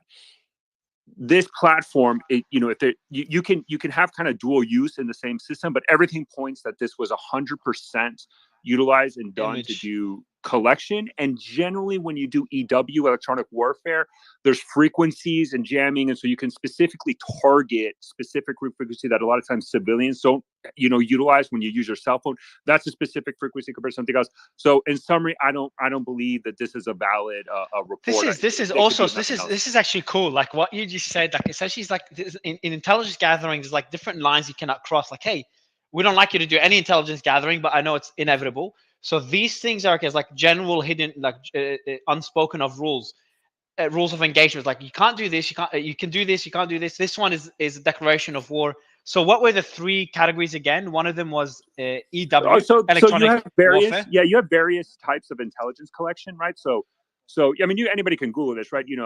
So let's say, for example, you have imagery intelligence, IMINT. SIGINT is signal intelligence. That is your interception of communications. You have ELINT, which is electronic intelligence, which is the everything but any electronic frequency that gets emitted that is not communication generally falls within the realm of ELINT. So what that means, again, as an example, let's say a plane is flying, a plane is sending electronic data, and then you collect that. It's like, okay, that's where the plane is. Like that's just a rough explanation. You have ELINT, human intelligence. Think of your spies, and to your point, Mario, right? Like we have spies are spies everywhere, and this is the game. Like everybody spies on everybody. That's the game. Just deal with it. Everybody spies on everybody. That is just the game of the world we live in. And okay. So let me go through them, and this is fun. Okay, so you got human intelligence, which is like that's okay. That's part of the game. We all do it, and if we catch them, we're gonna do a trade later on, like happened before. Then you've got electronic intelligence, which is like location of certain, like let's say location of military equipment, correct? And is that one considered any type of intelligence collection is fair game, as long as you don't and hold this on. Is kind of where I think signal. Can you tell me? So signal intelligence involves what exactly? So you are calling somebody on your phone, and I intercept that call, and I hear what you're saying. That's a rough estimate. But this isn't that what you said is a declaration of war? No. Generally, what it would be considered a kind of like a declaration of war. And again, I mean. It's like when I'm being hyperbolic. I'm being hyperbolic. Networks, that would be considered a declaration of war. Say that again, Ian. Say that again. When you shut down people's, phones, when you shut them down, when you literally disrupt their infrastructure. When you disrupt, exactly. When you actively disrupt the operation of an economy. On them, that's not a declaration of war. Everybody does it. So information gathering is fine. Disruption. So also a simplification is information gathering is fine. Disruption is crossing the line. I mean, people do it. Don't get me wrong. Like I'm being hyperbolic. What I was trying to say is like this Chinese balloon was going over to the U.S. and wherever it goes, cell tower started to just break. I mean, I think you can then imagine how that would have crossed the red line. Militaries have EW capabilities, electronic warfare. The other one is cyber, and that's kind of more of a gray zone where they go in and we all know hacking. But EW is basically designed when you're going in to try to jam electronic equipment, either be a radar, communication, etc. If this balloon was going in through the U.S. over Montana and was jamming everything, and now people didn't have cell phones, I think that at that point, we would have seen a response a lot quicker, and then we would have had a lot severe response. Intelligence collection is kind of this game where, and this is kind of where the administration kind of said, like, look, this balloon has the same capability as their satellites. Satellites are, just, hey, welcome to the new 21st century. They're going to take pictures of you. Just get over it. That's kind also, of a quick question for you. Like, how possible is it that this story is a lot worse than what we're making it out to be? And I know it looks unlikely to me, but what's the likelihood that this could be something significantly more serious that's being kept under wraps? Which is, I know, is like, I don't want to go down the conspiracy path. I'm not going that extreme. But I think given how many OSINT people are involved in open source intelligence people are involved in finding out what's going on, I don't think that's the case at all. I think we would have seen a lot more indications that would be the case if we actually had evidence for it.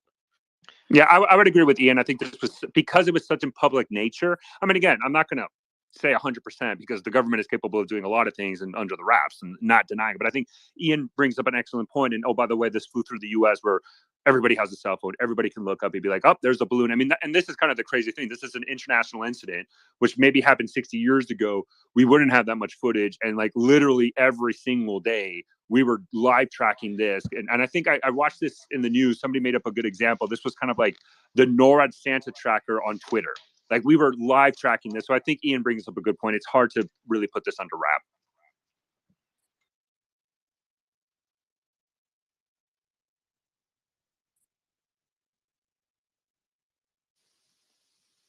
Lost you Did I guys. disconnect? What's going on? I don't know what's going on. I was talking. It's a I was talking. I was just talking with my mic. Oh, you Don't muted freak out. yourself. Don't I was freak like, wait, out. did I Yeah. you muted? Just quickly. So the reason that Jack's account, so Sebastian's like, careful what Jack posts.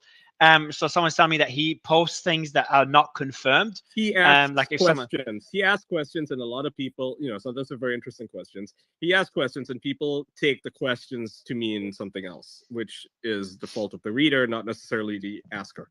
He asks provocative questions, and people run with them as if it's reported. Yeah, that's what they do. And he'll be like, guys, I never said that. I just asked a question. And it's true. He only asked a question. All right, so I'll go with Austin. Anything else to add to the communication disruption before we go back to Piotr?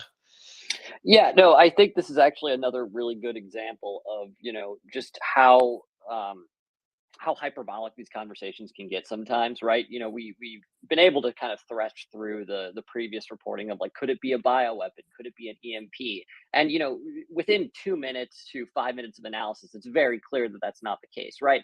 If we were seeing like mass cell service disruptions, that would have been probably readily apparent far before now. And, as Nick sort of commented on what Verizon and AT&T are saying, this doesn't appear to be the case at all.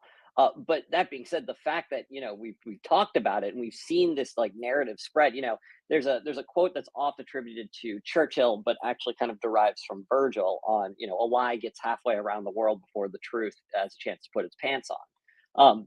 But I think an even larger sort of example of this, right, is that we're conducting analysis on whether or not this balloon could be carrying a WMD.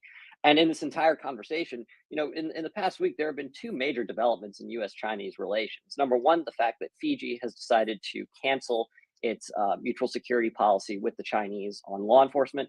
And secondarily, the United States securing access to 4 additional military bases in the Philippines. I would say either one of those instances alone have a larger effect on U.S.-Chinese relations than the balloon does in the physical realm.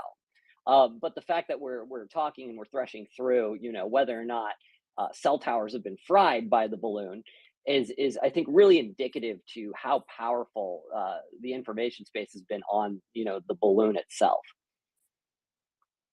Yeah, and if I can just go, since you mentioned me, Mario, but I really love what Austin said, and this is like you were getting a kid in the candy store with the intelligent stuff. This is my kid in the candy store stuff. But, China is feeling contained, or is feeling a sense of containment. The grand strategy plan that the US and allies did in the Cold War, right, to deal with the Soviet Union, they are trying to do, at least in China's mind, in the South China Sea. And you have a large array of countries that are very angry over the 9-dash line that we also touched upon.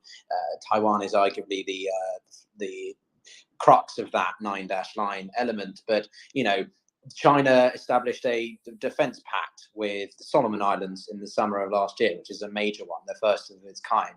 And the fact that they've lost this out to Fiji with the US is a bonus. You've got Australia for the first time really beginning to take a lead in militarization activities. You've got India on the Quad. India, a staunchly neutral power, usually the head of the non-aligned movement in the Cold War. You've got a lot of countries that are increasingly wary of Chinese belligerency. And again, I want to make this very clear for everyone listening that this isn't me defending the West or the hypocrisy of the United States or anything like that.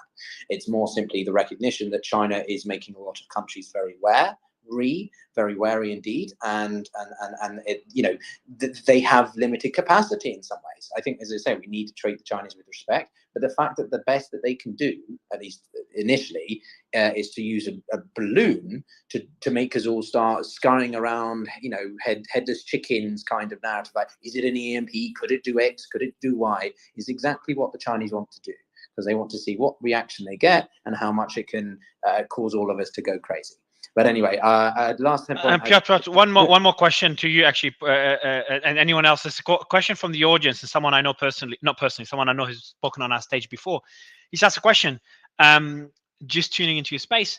I'm just going to read out one sentence. I just expected China's spy tech to be more advanced than this. Is that a fair statement? It is. It is Well, more advanced. It is. Yeah. I agree with you. It is advanced. We don't know. As I say, just because they sent a balloon, sort of that's. So the intention could be. You're saying the intentions of the balloon, similar to what I think it was James that mentioned earlier. The intentions of the balloon could be more than just information gathering or spying. Well, of course, Mario, when the basic principle of diplomacy, and particularly at the highest levels, the grand strategy is optics and posturing, right?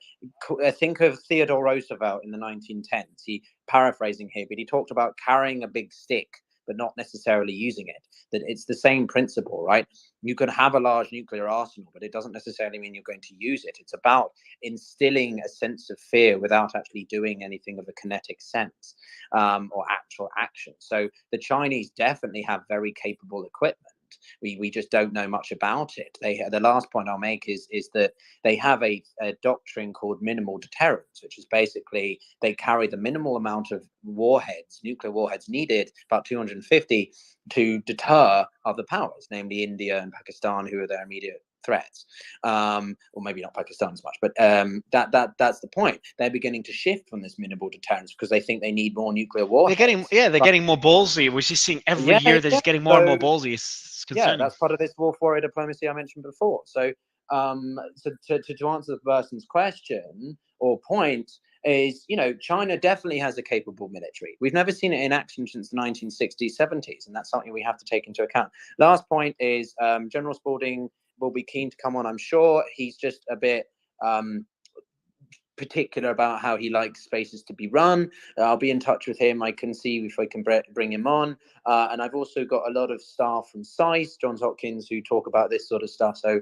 I can bring on anyone you want who can talk China, Britain, Russian, anything. So let me know. But this is your Christmas. Christmas is early for you, Piotr. He's the subject you know a lot about is finally here.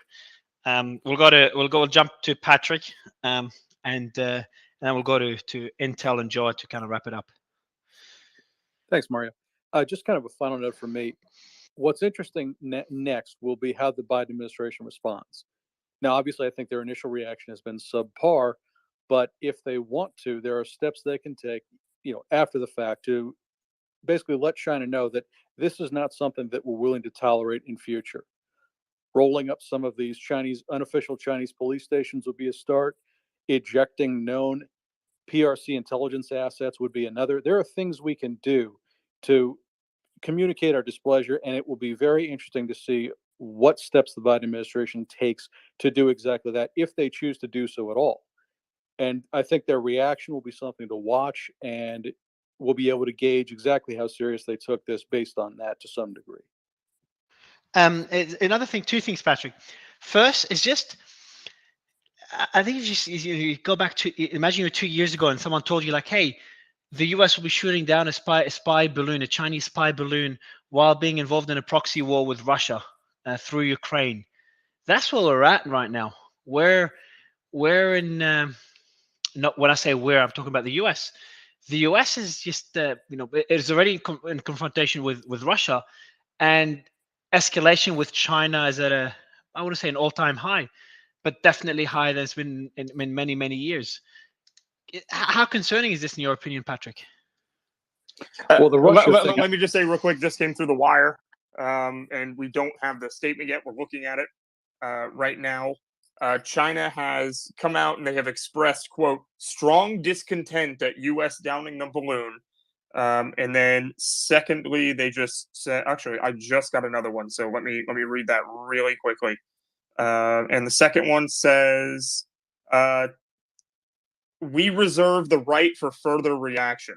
So what that means is yet to be seen. And, cool. Yeah. So are they planning to go to war over a fucking balloon? Probably not. See, this is my point. The Chinese are rattled. They're rattled.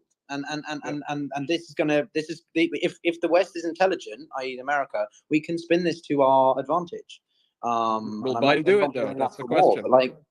Well, Mark, we should have. Well, Blinken should have gone to bloody China. He should have gone to Beijing, and I now agree. we've screwed that up. He lost it. But why? Yeah. So first, when you say China's rattled, can you elaborate on this, Piotr? Well, I mean, look, China, to Sebastian's point, is a gradualist power in the sense of they think decades. They don't think quarterly terms or years of the next election cycle. They're thinking years, decades in advance. And this is, and therefore they're very good at usually probably their game theory is pretty good, right? They're able to think about chess. As we've always talked about, Russia plays in checkers or in poker. China plays in chess. They're very gambit, right? Focused. So when we're talking about China's capacity to be rattled or not, they rarely release statements that aren't very carefully worded. It's known as benevolent neutrality. Yeah, but why? Sorry. So what I mean by my question, Piotr, is why are they rattled? Like, I don't get it. They've got their own balloon over the US. It's just not because it's not a, for it to be found. Because they didn't intend for this to happen at this extent. They didn't expect. But how can you? Like, again, sorry for my ignorance, but what do you mean they have a big ass balloon over the country? What do you mean they didn't expect that? That they'll spot it. They've admitted that it didn't go along the wind patterns that they intended. Maybe they wanted it to just go down the coastline, just outside the EEZ, or America's exclusive. So do you think it's very likely they fucked up and went off course? Yeah, definitely. So they're rattled. They're not sure how to manage it. If I may, so I think to back up Piotr's point, right? The issue, what we're seeing, right, and this is something I talked about in the space yesterday, right? If you look at Chinese scholars, like Western-based Chinese scholars that prioritize and focus and are professionals in kind of the Chinese political system, and you look at Chinese economic experts, one of the things that we're seeing that China is trying to do, right, especially in the last quarter, and I understand the argument that the Chinese, they play chess in the decades. I'm not of that belief, but that's the separate conversation. I do not believe they're like that. I think they're a lot more short-minded than people realize, but that's for a separate conversation. What China's was trying to do now that they got rid of the zero COVID, was their whole messaging, if you look at it, is we're back in the world stage, we're opening up our borders, we want economic integration, we want to be back a global player in the international forum. This and then the Blinken visit was a huge part of their kind of this notion that China's back. We want investors, etc. Right? So this is kind of the messaging. And one of the things about the Wolf Warrior diplomacy, right?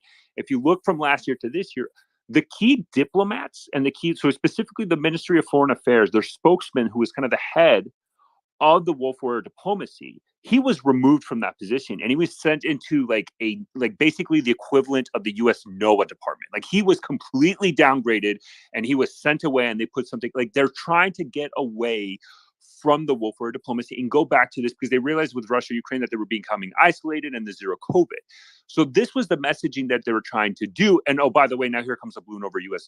national territory, U.S. national sovereignty, and it just got shot down. And now they're kind of embarrassed. And then I think this kind of backs up why I believe Blinken did the right thing in saying, I'm canceling this visit to kind of show that you're now a pariah, because sovereign and normal international players who play by the rule book, that's something that, at least propaganda-wise, not in reality, but propaganda-wise, the China really tries to do, that they are members of the UN Charter and follow it. Normal global powers and responsible stakeholders do not fly over national sovereignty over the countries. And I think this really slapped them in the face. And I think that kind of backs up to Piotr said that they're ruffled. And the fact that they regretted this incident, I mean, anybody who watches China, the fact that China said we regret this is like, what? China doesn't regret shit. And the fact that they said it really shows that I think there's some underlying, and this is kind of where the Chinese scholars are having an argument between each other, trying to figure out, like, maybe this was something that got blown out of proportion or did not intend to go this in depth, or China overshot what they were trying to accomplish, and now it's hitting them in the face. So it is worth mentioning right here that it's going to be very telling to find out where because you have the two jet streams, right? You have a subtropical jet stream, and then you have the jet stream that we all know. And these balloons seem to follow the direct path of both of those jet streams, which do originate over near China. So it seems like it's going to be very difficult for them to argue that they didn't realize these two balloons were going to end up getting caught in those jet streams. I just I want guess to we'll add see. one. But it is one important to quick point figure to out that. where they were Sorry. launched at. Yeah, Just before you go, one last Piotr, final point. just Piotr, as you make this point, I'll add a question that, but in the comments as well, by one of the regular panelists on here. He's like, when you said what you said, Piotr, that this could have just gone blown off course. He goes the following. That's the person that was questioning China's spy tech earlier. He goes, that was my point. You can't have it both ways. If China truly has great tech, a balloon doesn't get blown off course by the wind. They didn't get caught. They didn't intend to get caught, and that kind of addresses another point someone mentioned. A lot of people are mentioning, was this was this a U.S. balloon? Let me read out one message here. It's asking like, was this a U.S. balloon? Wondering if there's any thought on this being a U.S. balloon to again create distraction. That's a hard argument to make, but then when China It's a admits ridiculous that the argument balloon, to make, especially when China acknowledges it's theirs. yeah. So China Well, acknowledging that this is a Chinese balloon just makes it a difficult argument to make. I'm open-minded to everything. We'll find that out when they look at the debris in, hours from now, days and whatever. I think it's preposterous that this is a US thing to distract from what? I mean, the US is pretty distracted as it is. It's a Why would it distraction. I create... love that argument. It's like my favorite one. Whenever people say it's a distraction, it's like everything is a No, distraction. I look at but annoying. again, for anyone that sent this, I look at every theory with an open mind. So just objectively look at it personally, I'd say so being a distraction is an argument. I would have made it if China didn't admit to it. Then it's an argument worth making and debating, like any point. But yeah, this one's just a bit hard to make considering China said what they said, and China regretted, as also said, China regretting this incident. It is, and that's a very good point. It is very rare for China to regret anything. So as in all sources' words, they regret fuck all. Yeah, go ahead, Piotr, Nick. Real quick, let me just say, Piotr, because this just came up as well. China is now saying that they asked. This is happening in real time, which is why I keep jumping in. They said they asked the U.S. to handle balloon in calm, professional manner, and that the U.S. shooting down a balloon is a serious violation of international practice, and repercussions should be expected. So that was the actual quote. Can you send me? Can you send it to me in our group, please? Please. Look what's happening. Yes. That was from the Associated Press. Yeah. And I want to give a just election wizard as well as tweeting a lot of this stuff. So I give him a shout out there. Go ahead, Piotr. No. Just I love it. Look at what's happening in real time. So as I said before, this is what's known as benevolent neutrality. So the Chinese try to toe a line of deliberately sticking to a very sort of realpolitik, pragmatic tone in their messaging, right? Look at how they've talked about Ukraine. I encourage anybody listening who's interested to Google Chinese foreign ministry statements or Chinese UN statements. They're very void of emotion. They're very void of any hyperbole. And then you look at those compared to, say, I don't know, the British or the US. If it's about Ukraine, for example, it's very cold. It's very detached. These statements that are coming out are frankly quite hilarious. It shows you that the Chinese are really running out of ideas in how to spin this. They're trying to spin the narrative. Diplomacy is half about narrative, and they're trying to spin it so that it's about, how dare the United States defend their airspace and sovereignty? They've done something aggressive here. Therefore, the Americans are actually wrong. I mean, it's ridiculous. So I think this is going to be quite entertaining to watch what else they come up with in terms of why it's America's fault and not China's. Intel, Joe? Hey, I had more of a question for Piotr because I agreed a lot with the points he was saying about China and natural resources and everything else. And he seems very knowledgeable, although we come to two different conclusions, and that's why I kind of had a question about it. The Afghanistan is a very important resource for China, correct, Piotr? Sorry, say again. Sorry, you cut out for me there. He said Afghanistan he's asking Afghanistan is a hypothetical question. Afghanistan is a very important question to a very important resource, or strategically very important to China, correct? For resources. Depends, but yeah, let's say it is, yeah. Yeah, for cobalt and for lithium, especially to make the chips. All right. And Syria, who also has the pipeline to Saudi Arabia, is also very strategically important to Russia or China in terms of cheap fuel. Correct? Okay, yeah. So we'll continue. We'll move to the point, Yeah. Joe. So why is China more emboldened today than they ever were? Is the previous president pulled out of both of those countries in conflicts that we were not losing.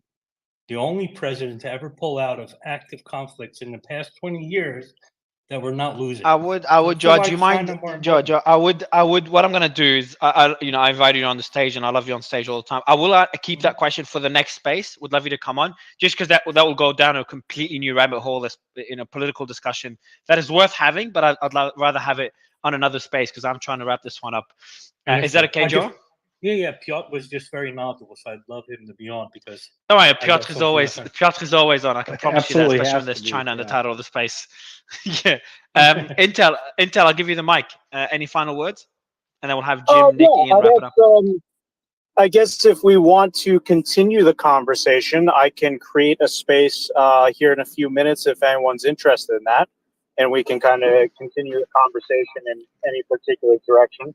In terms of the balloon, though, my final commentary, I agree with a lot of the previous speakers with this potentially, being not what China intended. If you look at China's high altitude balloon program, it's been ongoing since 2015. It's typically launched from the Chinese Academy of the Sciences, and typically that's very short range.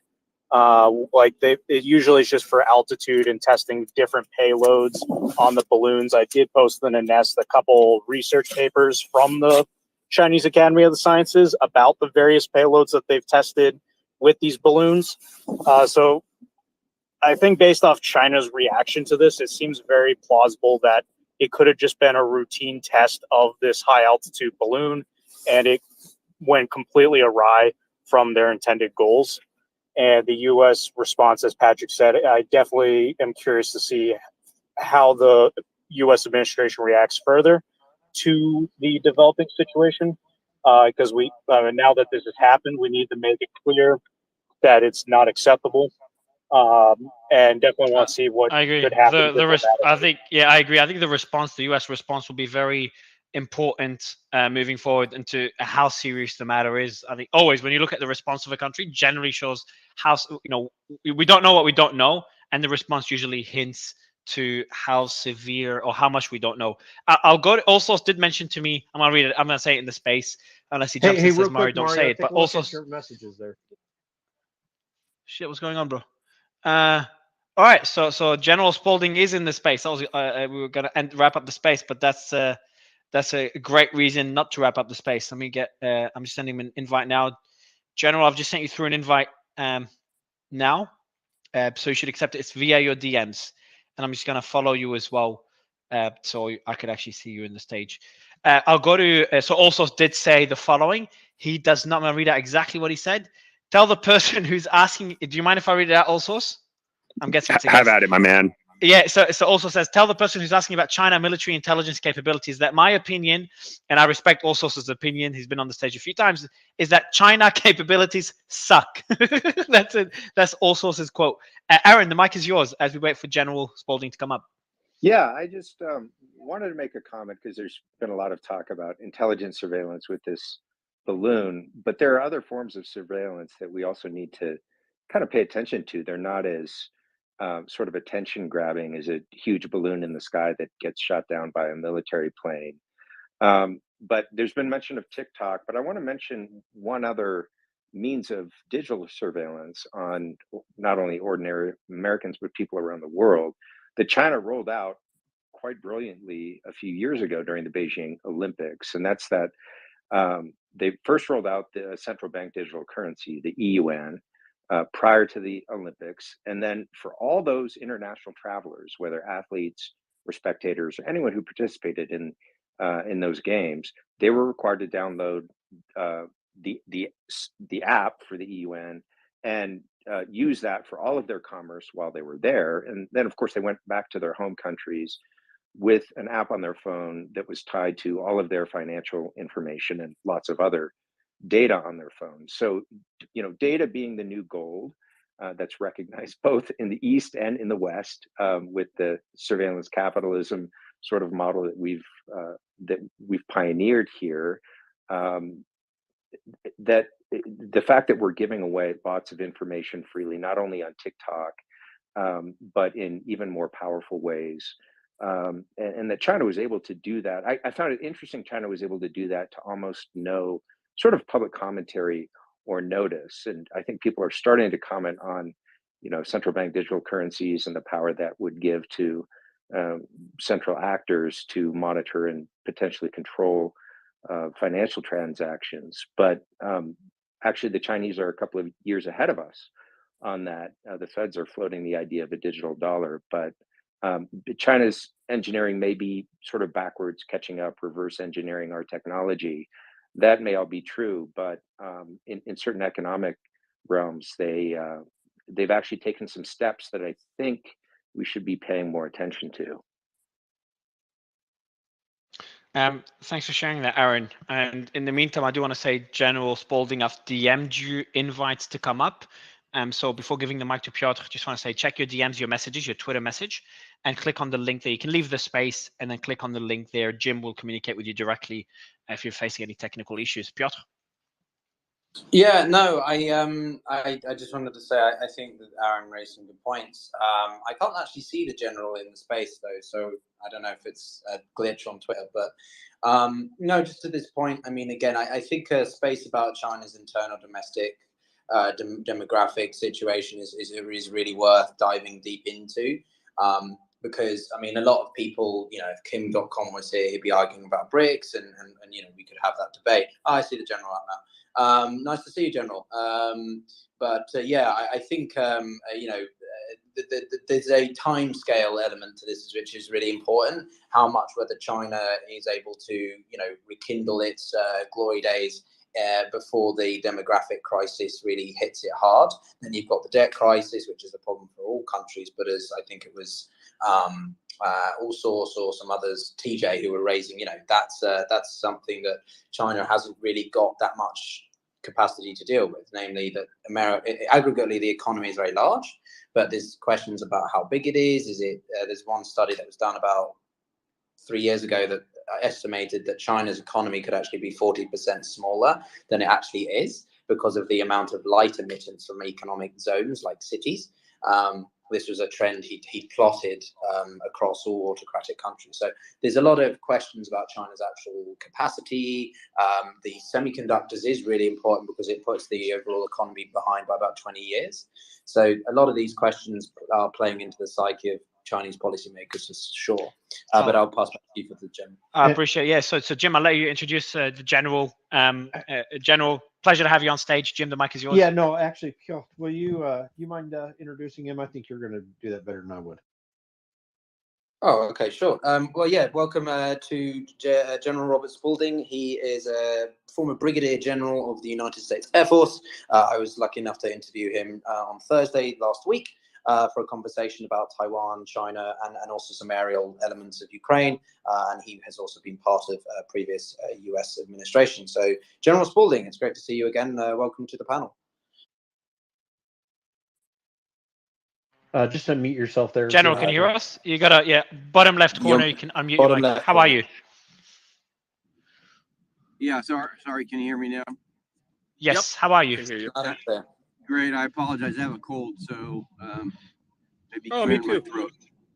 I appreciate you joining us despite the cold. General, we have a bunch of questions for you. I'm not sure how much time you have, and we appreciate you joining.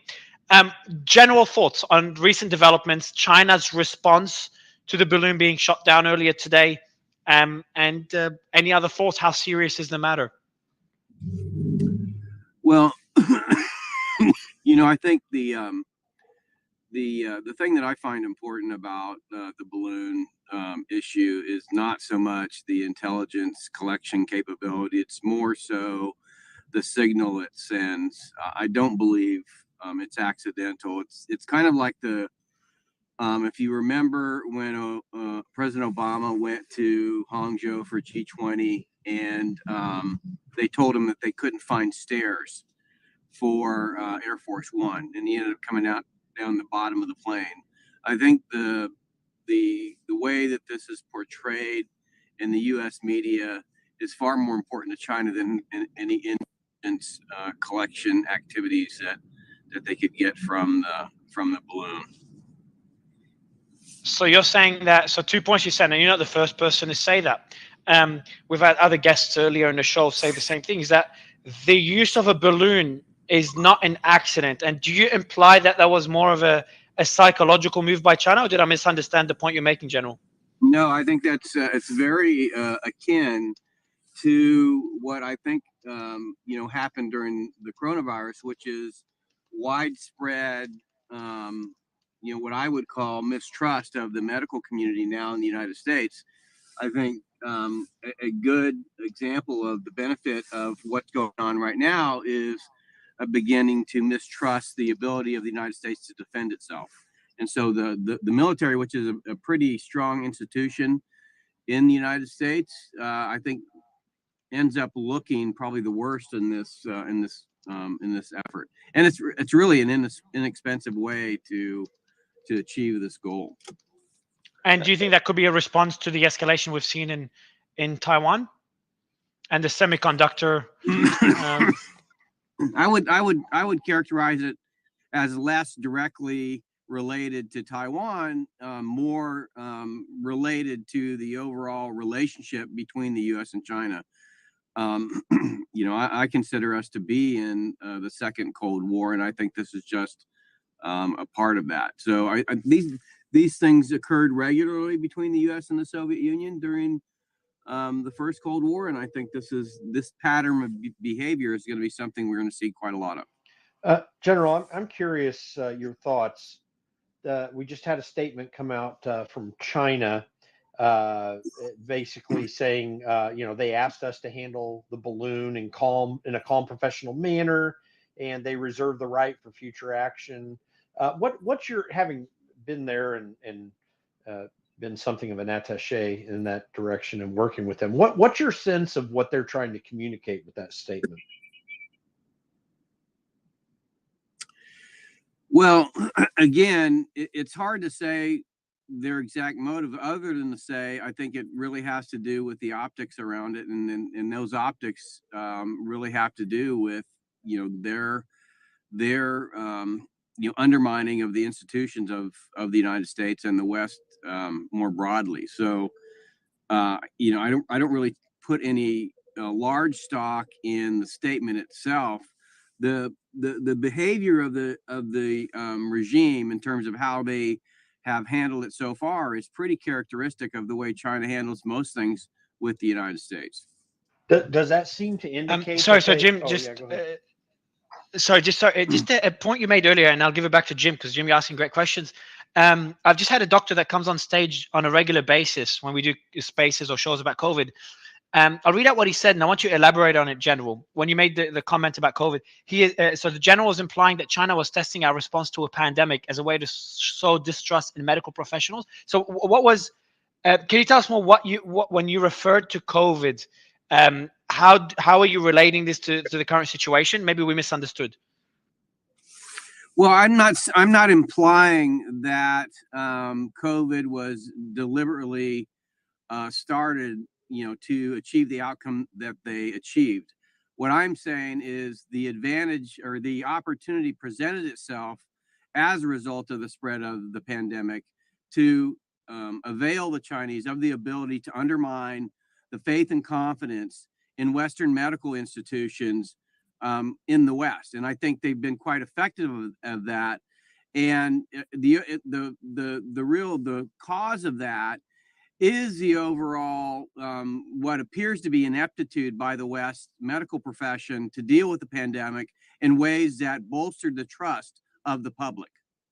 So looking at this incident, understood. Jim, go ahead. Yeah. So looking at this incident, the way that it played out, does it seem to you that they got kind of caught with their pants down related to this balloon, or was there some confident purpose that they had in its delivery, or did something just mess up? I mean, it kind of seems strange. Well, yeah. Let me ask. So let me answer that question with a question. Do you believe that the Chinese could possibly move several neighborhoods out of Hangzhou for the G20 and not avail itself of a set of stairs for Air Force One? Or, are you willing to concede that possibly they liked the optics of the president having to come down to the belly of the airplane, and that ability to demonstrate to both friends and foes its ability to essentially make the United States look weak in that instance? What I'm saying is this is another opportunity for them to do that. Yeah, see, we were talking earlier about some of that stuff, and it sure came across that the whole PSYOP, or whatever you want to call it here, was really to watch the reaction of the administration. Is it your opinion that they actually specifically, therefore, were trying to test what the resolve and or the reaction of the administration would be? Yes.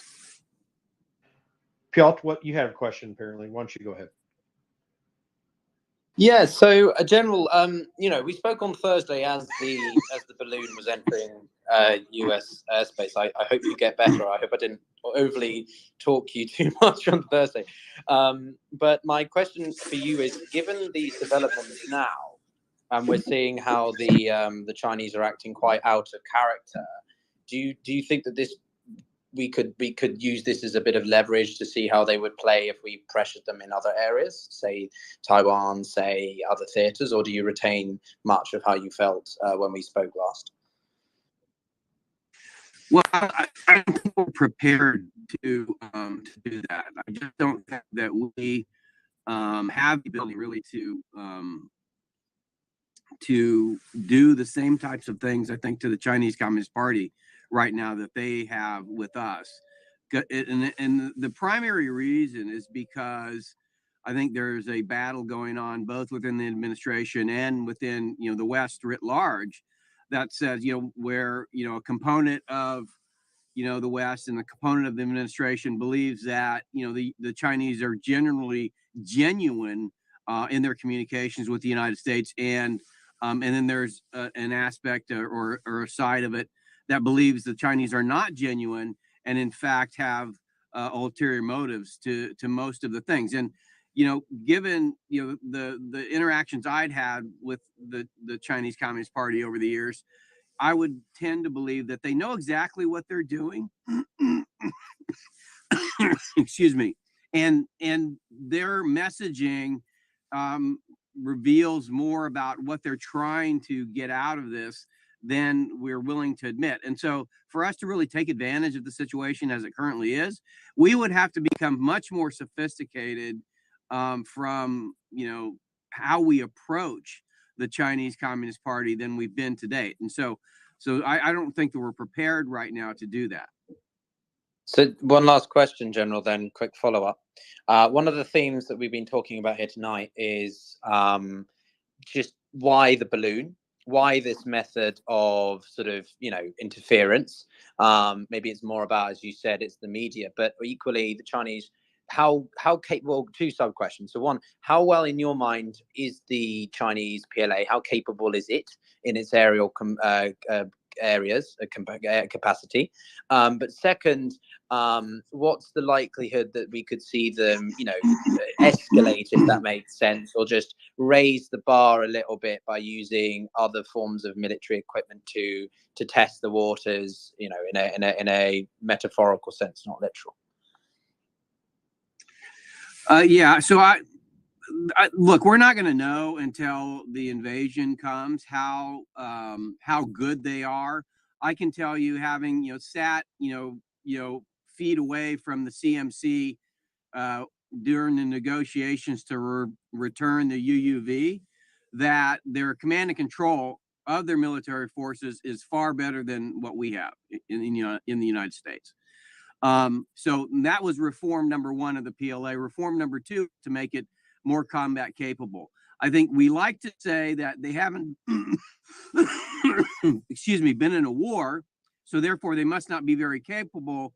And I would just remind everybody that, when we went to the first Gulf War, we hadn't really fought for a couple of decades. And, the last showing other than say something like Grenada, was Vietnam, where we had not done very well. So it is possible, and we have to, part of the problem that we have in understanding China and really dealing with it, realistically, is the fact that we kind of tell ourselves stories about China based on, our expectation that we're better. And so, to answer your question, I believe that they are far superior to us in the Indo-Pacific, particularly as it pertains to Taiwan, and that if they do decide to move on Taiwan, we're actually going to be very shocked at their capability. General Spalding, by the way, you're really good to come on when I know you're kind of going through a cold there. And thank you so much, because it's really helpful, I think, to everyone listening and been following this all day. But I got to. And General, just about your cold, just quickly, General. If you're feeling bad at any time, you want to jump off, don't hesitate. Say, guys, I'm going to jump off. Be very casual about it. You can jump in and out anytime. Go ahead, Jim. Yeah, no, and so you did point to us being in a second Cold War. Now, as people are looking at this incident that just took place over these many days, how does that relate? Maybe put some perspective into that second Cold War sort of footing that we find ourselves on now, and how this kind of fits into that, and what we should learn from it moving forward, so we have good understanding. Well, I think that, as I said, I think we're in the second Cold War. I think the Chinese recognize this, and they are acting appropriately to, and everything. As I've said before, if you look at the way that they look at war, and it's much more in the vein of Simon Sinek's Infinite Game, then we have to be prepared for a series of actions by the Chinese that are continuous, that are constant, that are meant to advantage them and disadvantage the U.S. and the West more broadly. And we have to be prepared to think at that level in order to deal with it. Another question, General. Go ahead, Piotr and Jim. Yeah, just the general. But what of the fact that we have seen Fiji reject this deal? That China has only really been able to establish one defense pact with the Solomon Islands. There's quite a lot of willingness by the Philippines to accommodate more U.S. presence. The 9-dash line has angered quite a lot of the periphery states. Do you not think that the Chinese are going to be overextended a little bit by going up against such a large array of other countries, even if they don't get directly involved? I mean, let's be honest. When I was at the White House, we would continuously get delegations from the Asia Pacific that said, look, don't make us choose. We want to be friends of you, and we want to be friends of China. We want to be friends of China for the economic opportunities, and we want to be friends of yours for the security relationship. And so the former actually undermines the position of the latter, and therefore, we can't smack ourselves, give ourselves a pat on the back too hard when the vast majority of our allies and partners would rather do business with China and be security partners with the West, given the fact that they're doing business with China undermines the technological superiority of the military. It undermines the economic basis from which the resources for any military conflict might be gained from. It undermines the supply chain and the industrial base that would support any conflict. And so I think we're just deluding ourselves into thinking that we could have a Cold War where China owns the industrial base, owns the supply chain, owns all the economic and technological and financial relationships with our allies and partners, and the United States will continue to rely on the military superiority to be the deciding factor. It's ridiculous on its face. On that point, I've spent a whole lot of time in India through my life and did some business there. And I know you're an expert on China, maybe not on India, but as thorny and tricky a woods it is to walk through to build and grow relationships with India, even though they're friendly with us, but it's still kind of thorny and tricky because of our historical past, their previous connections to Russia, for example, and some other things that we don't have time to go into here. But is that not somewhat a path to take a look at to balance out our interests in Asia is to figure out how to forge a better relationship with India, because they do provide that. Well, yeah. So I mean, counter. that's a good example of what I just said. So we're pouring billions of dollars into China, and we're trying to have a military relationship with India. You know, we'd be much better off if we were strengthening our economic and financial and trade ties with India and basically cutting off or isolating the Chinese. In this case, you know, it just makes us no relationship with India, I think, is going to be very successful between the United States and India if it's solely relegated to a military relationship, because I just don't think that's going to allow for the type of relationship that would allow the India to kind of let down their guard the way that people want. And so, you know, we're happy to have the DoD and DOS highly involved with India, but then, you know, the business community writ large is pouring, along with Commerce and Treasury, are pouring their attention and effort into China. But General, I've got just quickly. I just want to go back to the balloon quickly, if you don't mind. General, I'm not sure how much longer you have, but just going back to the balloon, we had discussions and debates earlier about the purpose of the balloon beyond sending a message to the US. Is it a balloon that was intended for electronic intelligence or imagery intelligence, in your opinion? And the theory that an ex-general mentioned to the Washington Examiner about it being a dry run for a biological weapon, more specifically a nuclear EMP device, which all panelists said was highly, highly, highly unlikely. Would like your comments on that as well, like the exact purpose of the balloon beyond sending a message. Well, and the second point is, why do you think the US didn't shoot it down immediately? Do you think that they disabled its ability to send information back to China, and there was no reason to shoot it down early? Would love your thoughts on that point as well. Yeah, I think that any military operation can have multiple goals. You know, one could be just to test the response of the United States to, identify, track, and go through the targeting cycle of the balloon. That's one. And then, understanding, the political ramifications, which we've been talking about.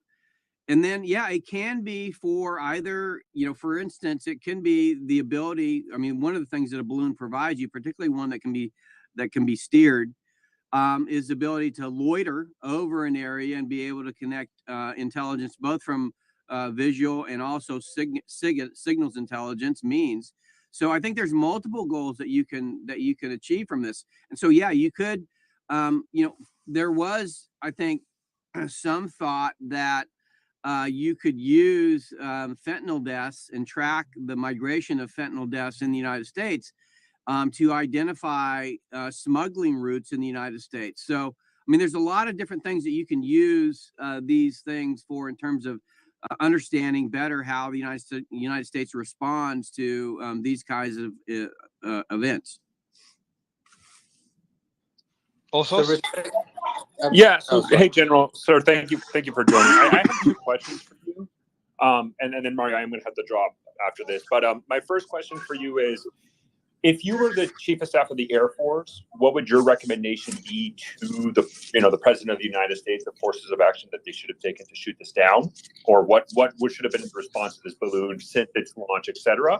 So, if you were the Chief of Staff of the Air Force, what would your recommendation to POTUS be? And then two, what's your opinion as somebody who served in the Air Force of the ability of the fact that an F-22, based on all public reporting we got, managed to shoot down this balloon at what appears to be at over 60,000 feet with an AIM-9, air-to-air missile, which, I think a lot of us, to me personally, I'm Army tanker, right? That's why my profile picture, I thought that was a pretty impressive capability. I didn't know that Air Force could fly such high altitude and do air-to-air combat at such elevated altitude. So I would just like your points in answer to those two questions, sir.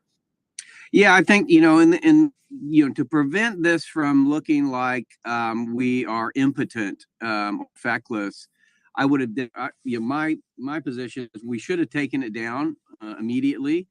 And, I think it's not out of the realm of the possibility that you raise the alert level of your nuclear forces, just as a signal to China that this type of provocation is really not going to be acceptable. And then in terms of how they brought it down, I think there was some hesitancy because this is not something that we do. And quite frankly, it probably needs to be something that we are anticipating and training for. So, I think that could have played a role here in terms of how we responded. And maybe, that purpose is what, made us slow on the response. But at the very minimum, I think it's right that we did bring the thing down. I do think, though, that an add-on signal to this would have been to raise the alert forces or alert status of the nuclear force. Piotr, I'd give Nick, General, we just got a message. General has to jump off. So we'll give Piotr the final question before you drop off, General. Piotr?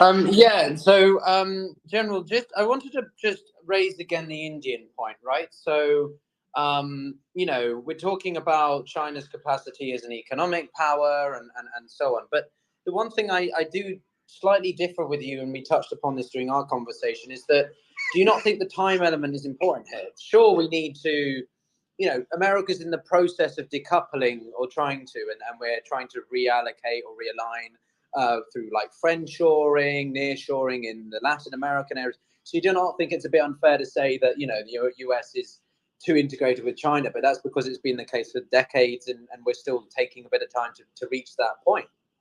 And whilst we're focused on the military aspect, the economics isn't going to happen overnight. So do you not think that there's a bit of a difference in time length there, time scale?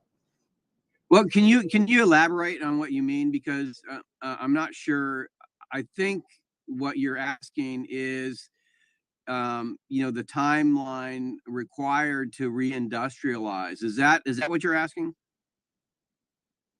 Well, you were raising the point that it's not good that America is in bed with China economically as much as it is, and therefore we have no right to tell the Indians or try to get closer with the Indians militarily until we've sorted our own bed out, in terms of economic relations with China or to codependency. But the point I'm making is that China and America have had this relationship far longer than the past few years. So do you not think it's a bit difficult to simply just say to America, right, off you go, time to disconnect from China completely? At the end of the day, trade continues to grow despite the trade war. The two countries are still reliant on each other for lots of different areas of commerce. So I just feel that it's a bit difficult to say to disconnect economically when it's not that simple. Do you understand where I'm coming from? Well, so let's take World War II as an example. Prior to the Japanese bombing Pearl Harbor, we were highly integrated with both countries, with both Japan and Nazi Germany, but then afterwards, once war began, we were completely economically isolated from them on purpose, but it was on their terms. So my point was, I think it was that it's time to do it on our terms before a war in Taiwan really forces us to do it in a way where we're caught off guard and we don't have the ability to resupply antibiotics or microelectronics or any of the other things that we may need as a society. So doing it on our terms is far better than waiting for war to break out and then having to do it on their terms. Got you. General, I know you got to jump off. Any final message to the audience about the incident and what to expect over the next few days? And again, appreciate you jumping on. Any final comments? No, I just think that we have to be prepared for an invasion of Taiwan. It's coming. We have to accept that, and I think the sooner we get how long, in what period of time do you think that could happen? I expect it to be before the elections in 2024. Wow. Well, that's an incredible note to leave us with. General, thank you so much for jumping on. You're welcome to join anytime in the future. Really appreciate your time. Thank you. Thank you. Get well, sir. Bye-bye. Holy shit, guys. What the hell was that closing comment? Like, Protocol, Piotr. Just on that point, Protocol, just on that point, all source, anyone, can you, like, that was a crazy comment to end it with. What are your thoughts, Aaron? Yeah. So I think this balloon maneuver was, if we think of this as a chess game. Before sorry, Aaron, just on the, I want to just quickly comment on the last point, and I'll give you the mic to comment on say what you're saying now. But just on the last point that he's mentioned that's about exactly what okay, sorry, yeah, go ahead. My bad. Yeah. I'm gonna get there. So if we think of this as a chess game, and the balloon maneuver being, the movement of a pawn, the invasion of Taiwan, I think, is. I'm going to make his comment maybe even more terrifying. I think if we think in 20-year increments, the invasion of Taiwan is, moving a power piece, a rook or a bishop, into a more strategic position. I don't think that even is the end game of China's ambitions. So, I mean, the time horizon is scary, right? Thinking of something like that happening on the geopolitical stage sometime in the next year. But the Chinese seem to be accelerating with the saber rattling, the intelligence gathering, what's been going on, literally in space with satellites and attempts to figure out ways to either take out our infrastructure or put their tentacles into the digital world in such a way that they can both data mine and gather, massive intelligence from that bulk collection of data. So I don't think we should think of China as a slow-moving beast that's trying to catch up with us anymore. But the statement of, I'm not sure if you're still with us, also, because I had to jump off, but also and Piotr and Austin and Patrick and Prodigal, actually, I want to go to all of you on this particular point. Is it a common narrative? Have others been mentioning the same point, that China could be invading Taiwan? Because I thought an invasion of Taiwan was just off the books, at least in the near future. Well, they've said they want to be prepared by 2027. I mean, it depends on the timeline, right? I'm no fan of the CCP. I look at some of the moves we've made, whether the Inflation Act or the most recent one, the infrastructure before that. And we aren't preparing for this. Our manufacturing, our facilities, the reason why they didn't want to ruffle China's feathers is because they have a stranglehold on rare earth elements and precious metals across the world. I mean, in some instances, they have 100% market share, especially because they now control Myanmar. So while you're pursuing this green tech and killing your own oil industry, while we're exporting everything we can to Europe, and they're taking coal from South Africa and anywhere they can get it, we are fighting a very stupid battle that makes no sense. I mean, now McCarthy is going to take a trip to Taiwan, which, listen, I understand that, but they aren't actually taking tactical moves to prepare for any type of conflict that comes. I think China can do it in 2 years if they want to. I think they can do it in 10 or 20. They're on a much longer timeline, and they stick to their plan. You look at Wall Street, it's by every quarter. You look at Congress, it's every 2 years for reps, every 6 for senators, and the president, depending who the party is. There hasn't been a coherent national strategy to counter China. One of the few generals who spoke on it, Flynn, was laughed out of the office and then ended up in the Russiagate scandal that they, basically ambushed him. So I'll close with this. I mean, you can't do business with China. Their national strategy is military-civilian fusion. This is ignoring the joint ventures they require, the IP transfers, they're stealing submarine plans from Russia. And who knows what kind of advanced weaponry Russia is going to give them now, since they're dependent on them as their lifeline in this war.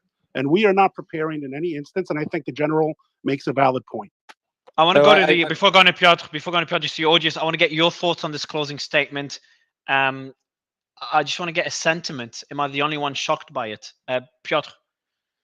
Yeah, so, I spoke to the general about this on Thursday. We ran through several different war games or scenarios, right? Simulations, which is whereby you outline different cases. Do you have a amphibious landing only? Is there air support? Is there a large scale? But is that, Piotr, is that just, I'll let you continue. Sorry to interrupt you. I've done this a lot today, but is that a common narrative across other experts in that field? That is possible, and is that such okay? Because I haven't seen any from any reputable persons recently. So the general's take on this is very, very interesting, and one So I don't want to take it lightly. It just caught me no, by no, surprise. we've got to treat China with respect, right? We've got to treat the PLA. We've got to be very cautious and wary of this potential adversary. And to Prodigal's point, you know, I don't disagree with him on some of what he said, but I did disagree with, and I do disagree with fundamentally quite a lot of what the general says. I think it's unfair to sort of compare our inability to get things done with India on a military aspect to the same with a long-standing deep economic integration the two largest economies have had for the past 30, 40 years. I mean, it's not that easy to decouple from China that easily. So for him to suddenly say, well, we can't do anything with India until we've done something about China, well, it's not the same time scale. Equally, I asked him this very question: do you not think that China is in international relations, you have two mechanisms, you have pull mechanisms and push mechanisms? And I said to him, do you not think that India is being pushed more by China than America has been able to pull India towards us? And he disagreed, but he's definitely in the minority with that. And again, I don't mean this disrespectfully. He's, you know, served well and an esteemed career, but I personally think that the PLA undertaking a campaign against Taiwan in the next 2 years is absolutely out of the question. And I'll give you a couple of reasons why. So one, there's only 2 months really in the year that make it a feasible time to actually conduct an amphibious landing to Taiwan, either April or October. Otherwise, it's too windy, the seas are too rough, the conditions are just wrong. Second, let's replace amphibious with people. Let's do that as step one. Okay, sure. Second, in basic military doctrine, you need a 3-to-1 invading force, which means for every one defensive individual. So you're ruling out a blockade and starving them into submission? Is that what I'm hearing? No, you're not. What? Anyway, so I mean, what China I'm is very capable of blockading Taiwan. Oh, a blockade. And then yeah, we so would that have is to one make of a the move. scenarios. But the point is, even a blockade would be very difficult for the PLA to sustain, because we have, as in I mean the Western coalition have, you know, we have Philippines, we have Japan, which is the third largest navy, we have the Americans, we have the British, we have the Germans, we have the Australians, we have even India would like to. So you're saying if they blockade Taiwan, then we're going to initiate kinetic warfare against them? Is that what you're saying? Well, you can't necessarily very easily blockade Taiwan, because the satellites imagery and just, we would know what China was going to do weeks, even months before they were going to do it. Because how far is Taiwan from China's coast, from its actual naval bases? Couple hundred miles, but the point is that you still will see a huge array of military vessels and equipment moving in such a way that we would be able to tell what exactly they're planning to do and when. And by the way, we have international waters between Taiwan and China, and that ostensibly gives us cover to go in as well, too. So keep that in mind. Yeah, $500 trillion worth. Sorry, $5 trillion worth of commerce through there annually. So my point I'm making is that China's window to do this before 2024, just keeping it very narrow to what the general said, is limited. They either have to do it this October, next April, or next October, and that's not very much time.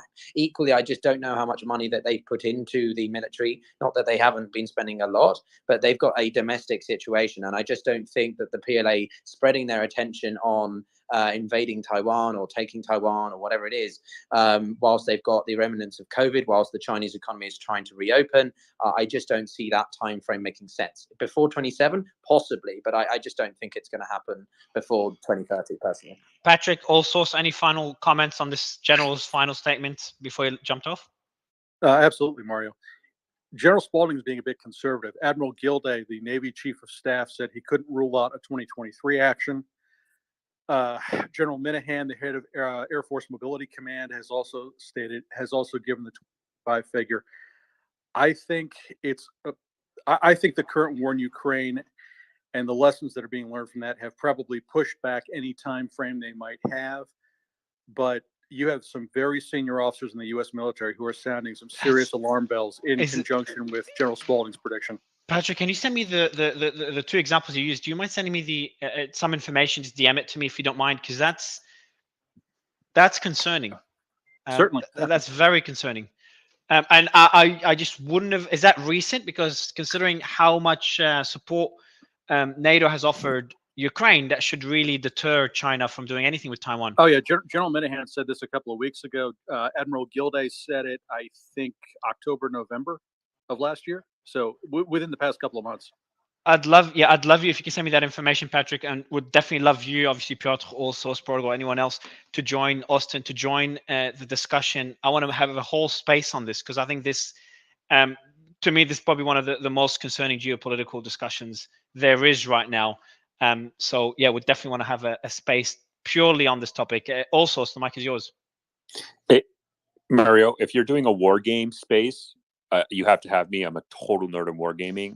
Do it for a living. I will do it gladly. And this is how I'll end up my point, right? And I think this is to Prodigal's point, right, about the blockade. I think the issue that China has, and with this, I'll drop out right from the space. The thing that China has to realize is my opinion is they have to go for Taiwan. Like they have to go all or nothing. If they do a blockade, or if they do what would be called kind of seizing one of the outer islands that Taiwan owns, because there's actually Taiwan territory islands that are like rocket distance, like 10, 20 kilometers from China proper, right? There's a multitude of islands that Taiwan has outside. And so a lot of the scenarios is, okay, do they seize one of the outer islands? Do they do a blockade? I think the problem with that scenario, the moment China does that, they have given their hand. Everybody understands now what their intent is. And if they do that, that allows the West to respond. And if you think that the West respond, like what we're seeing right now in the U.S. is the largest arm militarization and arms buildup that the U.S. has had since the end of the Cold War. And our Defense Department, right, our policy right now related to Russia, Ukraine is we are going to produce so many weapons that we're going to outproduce the Russians. If China does that against Taiwan, that would mean the U.S. would do that in overdrive. And then now you allow sanctions, a lot more severe sanctions to go into place. You allow the U.S. to mobilize, to respond. And more importantly, at the Piotr's point, Japan as well, our allies in the region, the NATO, our European partners, you would allow the U.S. to build an international coalition similar to what we saw in Russia, Ukraine. And so China has to do all or nothing. I think that's the only gamut they have, and they have to do it quickly. They have to seize Taiwan as quickly as possible to prevent the U.S. from responding. But for them to do that, and I think this is what Piotr's point is, it takes months. It will take. Yeah, but also there's one thing you're leaving out, right? China has infiltrated Taiwan heavily. I mean, they had spies in the president's security detail. I mean, before geopolitical tensions ratcheted up, it seemed that China would get Taiwan without firing a bullet. No, and let me push back on that, because I think if I could push back on that, I think Russia did the same with Ukraine, and then we kind of saw how that does not necessarily translate into overall military success, right? And I don't disagree with that notion. I think that's obviously a risk, and then Taiwan has to take into account. But I mean, in the end of the day, there's nothing that changes actually seizing. You need boots on the ground and the defenders to surrender. And I think Russia really tried to do that in Ukraine. And I think that's one of the lessons learned that China got from this invasion with Ukraine, that they need to go all or nothing. And let me just finish with this, Mario.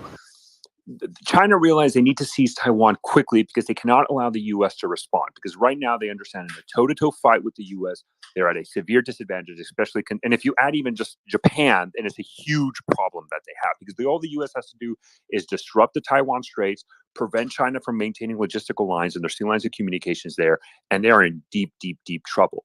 What happens is, we saw it again. I mean, this is the lessons we learned. A speedy invasion is a recipe for disaster, right? So I think the buildup that China would have to do to initiate an invasion against Taiwan, it would not be hidden. We would know about it like Russia and Ukraine. It would allow the U.S. to respond, I think, and then we see the capabilities. And this is, I'll keep this to your next space. Again, if you war game, please let me know. But this is we're calling it war game. We're talking about two proxy wars with the two biggest. Two of the biggest military superpowers in the world. No, a China invasion of Taiwan is not a proxy war; it's a direct war. I'm the firm believer. I mean, Biden has basically said, if China goes after Taiwan, we're going in. Yeah, that's it's true. A war. It's war. Sorry, I can hear. Also. And this is, but again, like this is just for anyone in the audience. Like we have a level-headed panel here, and not warmongers. And I've had a lot of the panelists here on Spaces in the past, very objective, and. Yeah, like this is. I didn't expect you to say this. Also, so you've been you and Piotr have been level-headed. Patrick as well. Patrick, when you came in the first time when we had the missile land in Poland, you were very calm about the response and the repercussions of what that could mean. So for you guys to be talking about a direct war between China and the U.S., is a great way to completely screw up my sleeping pattern, Piotr. So, no, there's two main. Mark. Okay, so three main points. One, there's not many global conflicts that I'm genuinely concerned about. The South China Sea is one. Taiwan being the catalyst for a broader engagement with the whole of the South China Sea, with all the countries that have claims to the 9-dash line that we've mentioned. This is a genuine concern. The other is Pakistan and India over Kashmir, because they're both nuclear power states, but that's a separate conversation. And then the last point I would just mention is that, again, for China to conduct a successful amphibious landing, and this is what I was asking the general, is you need strong air support. You need strong aerial capacity to ensure that the amphibious landings aren't shot to shit by the Taiwanese defense lines, right? But as it stands, the Chinese military would only be able to transport about 30,000 troops per, and that's just troops. That's not tanks. That's not equipment. That's just troops, and that's not what you need, because the Taiwanese have about 200,000 troops, well trained, and they'd be fighting for their homeland, like the Ukrainians. In terms of the nuclear weapons, so just back to to potentially using nuclear weapons, we've discussed it at length, and I can't believe the discussion went down that path. I didn't even know that was something even worth discussing, but obviously General's comments kind of changed that, and Patrick's, the sources that Patrick sent. And all sorts will be great for this. I'll see if I can ping him to come back just to comment on this one. But we know that Russia, there's a certain process, Putin can't just press a button for nuclear warheads to be used, and generals could push back, etc. Do you have any idea, is there any clarity or any information on the process for China and Xi Jinping using nuclear warheads? And how many levels is there before that such action could be taken?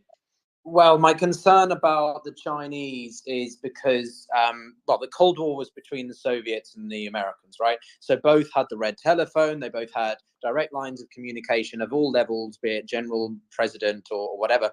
And so you had a very clear understanding of the protocols with these massive stockpiles of nuclear warfare. China, because they've only ever had this minimum deterrence policy of about 250 warheads, and generally because they're very cagey when it comes to this sort of very secretive intelligence information, we don't know. I mean, maybe Patrick has more information or something, but I know very little relative to the process of Russia. And when I say I know more, I mean, I've studied it. It's easier to have, historically speaking, we've got more information about the Russians than we do the Chinese. So I'm concerned by the capacity for the Chinese to pursue proliferation of nuclear warheads, to increase their stockpile for various reasons. But second, also what the process is. It wouldn't just be a case of press red button and off we go, but it would certainly potentially be, different to the US or Russia's. But, I don't think we would likely see nuclear warheads used in Taiwan, because of the day, China wants not to nuke the island; they want to occupy the island for access to the semiconductors. It's been called the unsinkable aircraft carrier by the US in the past. Nuking Taiwan will kind of defeat the objective invading in the first place. You might as well just not bother and nuke it from afar, and not waste your energy on the navy. And I'm trying, Piotr. This is me keeping the space pragmatic. Like, you'd agree that this is a pragmatic discussion to have? Obviously, it is. You had it in your podcast, and Patrick sent a few sources, and we just had General Spalding, make that warning as a closing statement.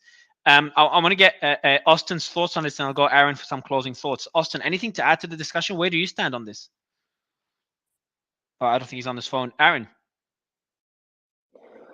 So I think we answered my question about China's territorial ambitions.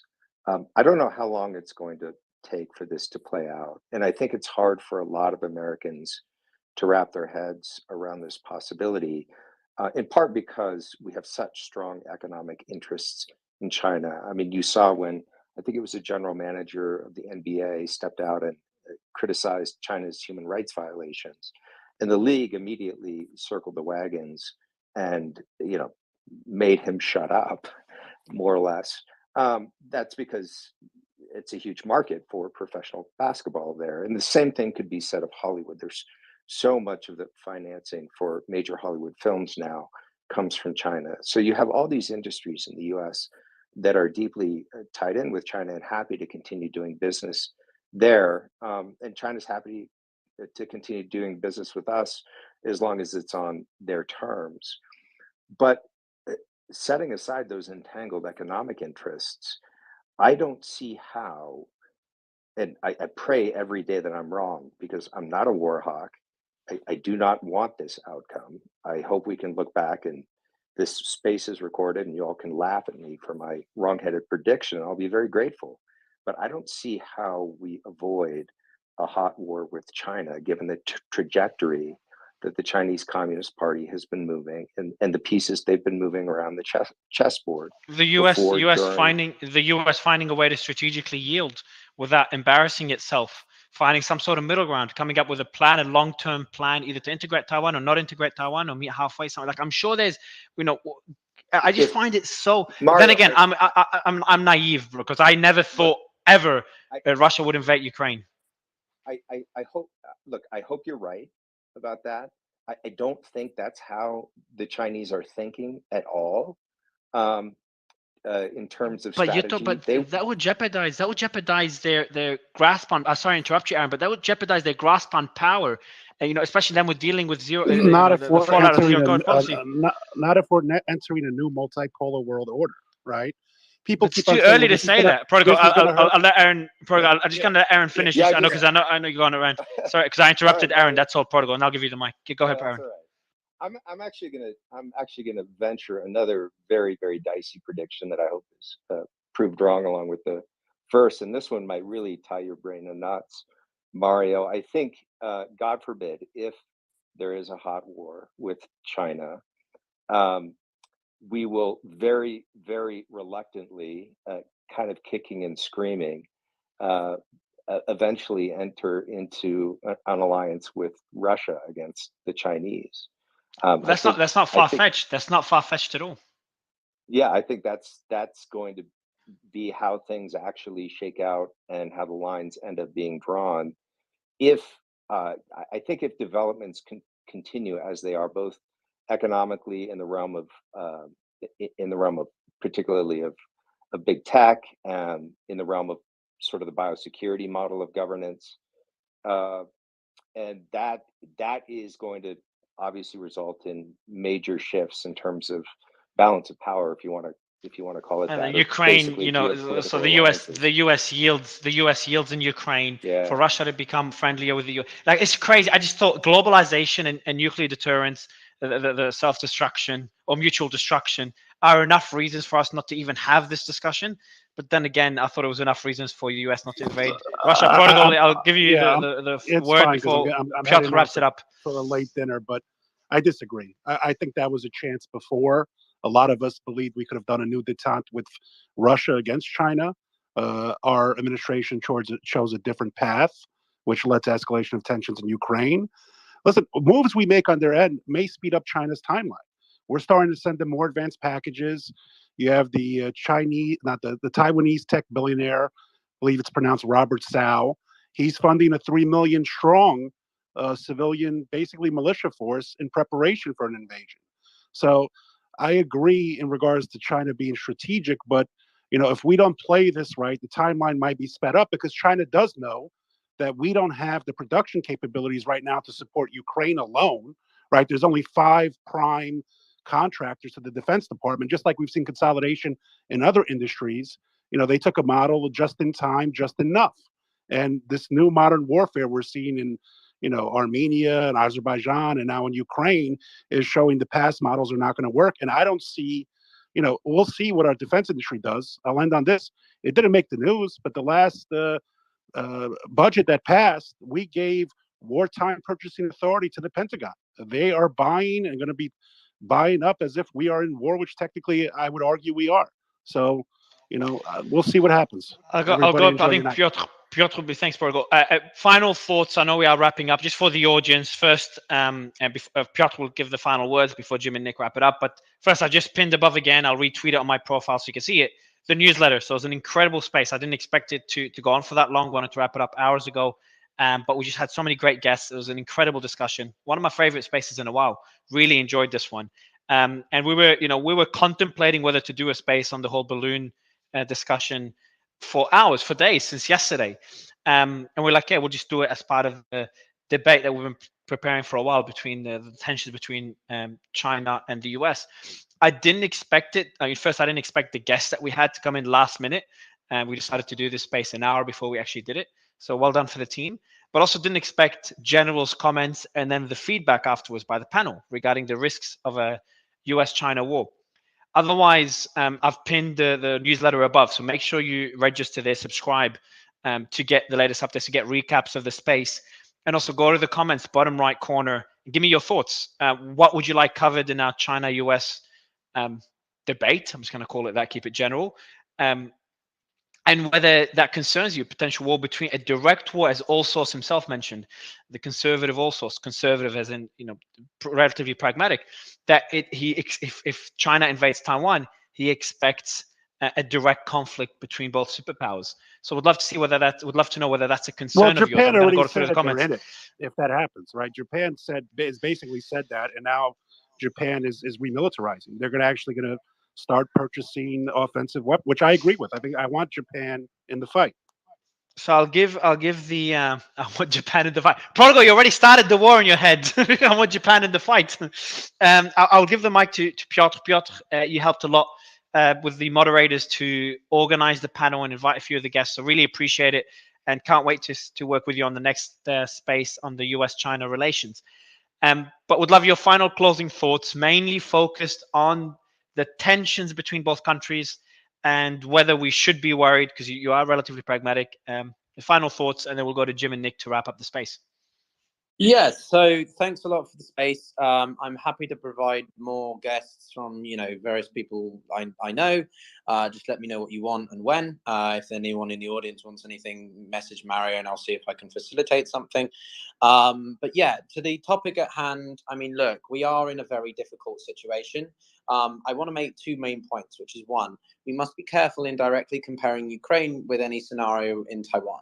Taiwan is an island. It's in a very busy shipping area. It's in a very wavy sea bit. The entire bit would either be done, as General Spalding calls, from paratroopers and with support from the mainland through missile battery, or like, you know, coming down, raining from the skies, right? Or it would be done via some amphibious, you know, multifaceted landing. Ukraine is a terrestrial invasion utilizing tanks. The terrain is very flat. It's very open. Taiwan is heavily populated with trees, rocks. The beaches aren't even that well great for amphibious vehicles. So it's very different. So we need to keep those in mind. Equally, Russia is reckless. It's a smaller power run by someone who wants to rekindle Russia's, you know, glory days. It's an inferiority complex, whilst China is very much on par with the US. It's a much more, well, it's 10 times, 20 times the economy of Russia.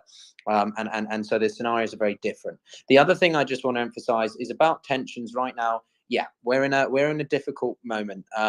You know, the balloon, we can argue, is a distraction. It's a test. It's a fuck up, whatever. Excuse me. You know, whatever you want to call it. It's reflective of the very tense period that we're in. I'm not a scaremongering person. If you ever attend my rooms, you'll realize that I push back heavily against scaremongering or sensationalism. But the South China Sea theater is one that I am concerned about. As to whether or not we see this in the next couple of years remains to be seen, if not at all. And I'll land with this point, which is that sometimes in history, countries deliberately use you know, objects or other things as a way to fan nationalism. And there are some people who don't believe that China ever intends to invade Ukraine, at least directly, because they need it to sustain support for the CCP. I'm not saying whether or not that's the case. I'm just simply sharing this perspective that some theorists have suggested. I see Sebastian's back, so he may well want to get onto that point. But, well, Sebastian, we just spoke. We were looking at wrapping up the space. Those literally final words. So, Sebastian, I don't know if you heard the discussion we had General Spalding earlier. Sure. You did hear that because he messaged me during it. He had a comment at the end that we were just discussing. He said he would not be surprised, or he expects. I can't remember whether he said he wouldn't be surprised or he expects China to invade Taiwan or to try to invade Taiwan before the next U.S. election. So in the next 16 months. And then I was surprised. I thought he was you know, that was an anomaly. Not many had that theory. And then Patrick sent me articles that others, other generals and other respected people within the military have voiced similar concerns. Is that a concern in your opinion? Could China invade Taiwan in the near future? So I'm not a sinologist, but I greatly respect General Spalding, and he's been a a guest on my show frequently, and he was the former defense attaché in Beijing for the United States. So I've only heard that from him, from Gordon Chang, and from David Goldman. Those are the three guys I respect the most. If you look at the 3-star general who released the letter Friday before last, he's in charge of an element of the Air Force that controls 110,000 of our troops, and he said that he expects China to take Taiwan before 2025. So that's somebody who's actually in uniform now. Within 48 hours. Who said that? Sorry, Sebastian. Who said that? It was. You have to look it up. It was General Miniford, I think, or Miniford, I think it is named. It caused a lot of. It was not yesterday. It was the Friday before that. It was released. It was an official letter to his troops that was dated February the 1st. It was leaked before February the 1st, and he said in this letter on his command letterhead, General Miniford, somebody can look it up right now. I'm actually driving. I just dropped my kids off. That he expects China to take Taiwan before 2025. So yeah, I mean, look, if you get General Spalding, if you get Gordon Chang, and if you get David Goldman on the next space, bring them up with somebody who doesn't share that analysis, and let's have a debate, because these guys are the best of the best. He's flown in combat. You know, Rob was a B-1, a stealth bomber pilot. He served in Beijing. So yeah, look, they've made it very clear that they don't recognize the independence of Taiwan. We never gave them the mini subs that W. Bush promised to them. So it's a gaping wound in the quote unquote sovereignty of the communist state of China. So I would defer to their judgment. If Rob says that, Rob knows what he's talking about. Jim, Nick. Yeah, do Nick first. Yeah, I've got about 1% battery here, so I'm going to try to wrap this very quickly. Just want to say great job to the team. Really, it's awesome. Created a diverse group of panel experts with a wide range of expertise. Practically no notice at all. Clearly, there's a lot more to discuss. By the way, sorry, Nick, I know you have low battery, but just very quickly, anyone that knows Sebastian, because Sebastian is driving, anyone knows what Sebastian is referring to, if you can send me through the general's name and the article, that would be great, because I just want to look into this further before we do the next space. Sorry, Nick, I know you have... Oh, thanks, Bill. Mario, Thanks, I man. think Thanks. I posted a link to that on top if you scroll through the... Oh, perfect. Will do. Thank you so much. Yes, Mike Minahan. Mike Minahan. Fortune magazine. Is it Mike, Sebastian, it's Mike Minahan. Is that who you're referring to? Because I heard you say Miniford. Yes, it's Minihan, General Minihan. Oh, correct. okay. Correct. Perfect. Thank you so much. All right, cool. Go ahead, Nick. Sorry, Nick. Okay, so just going to say real quick.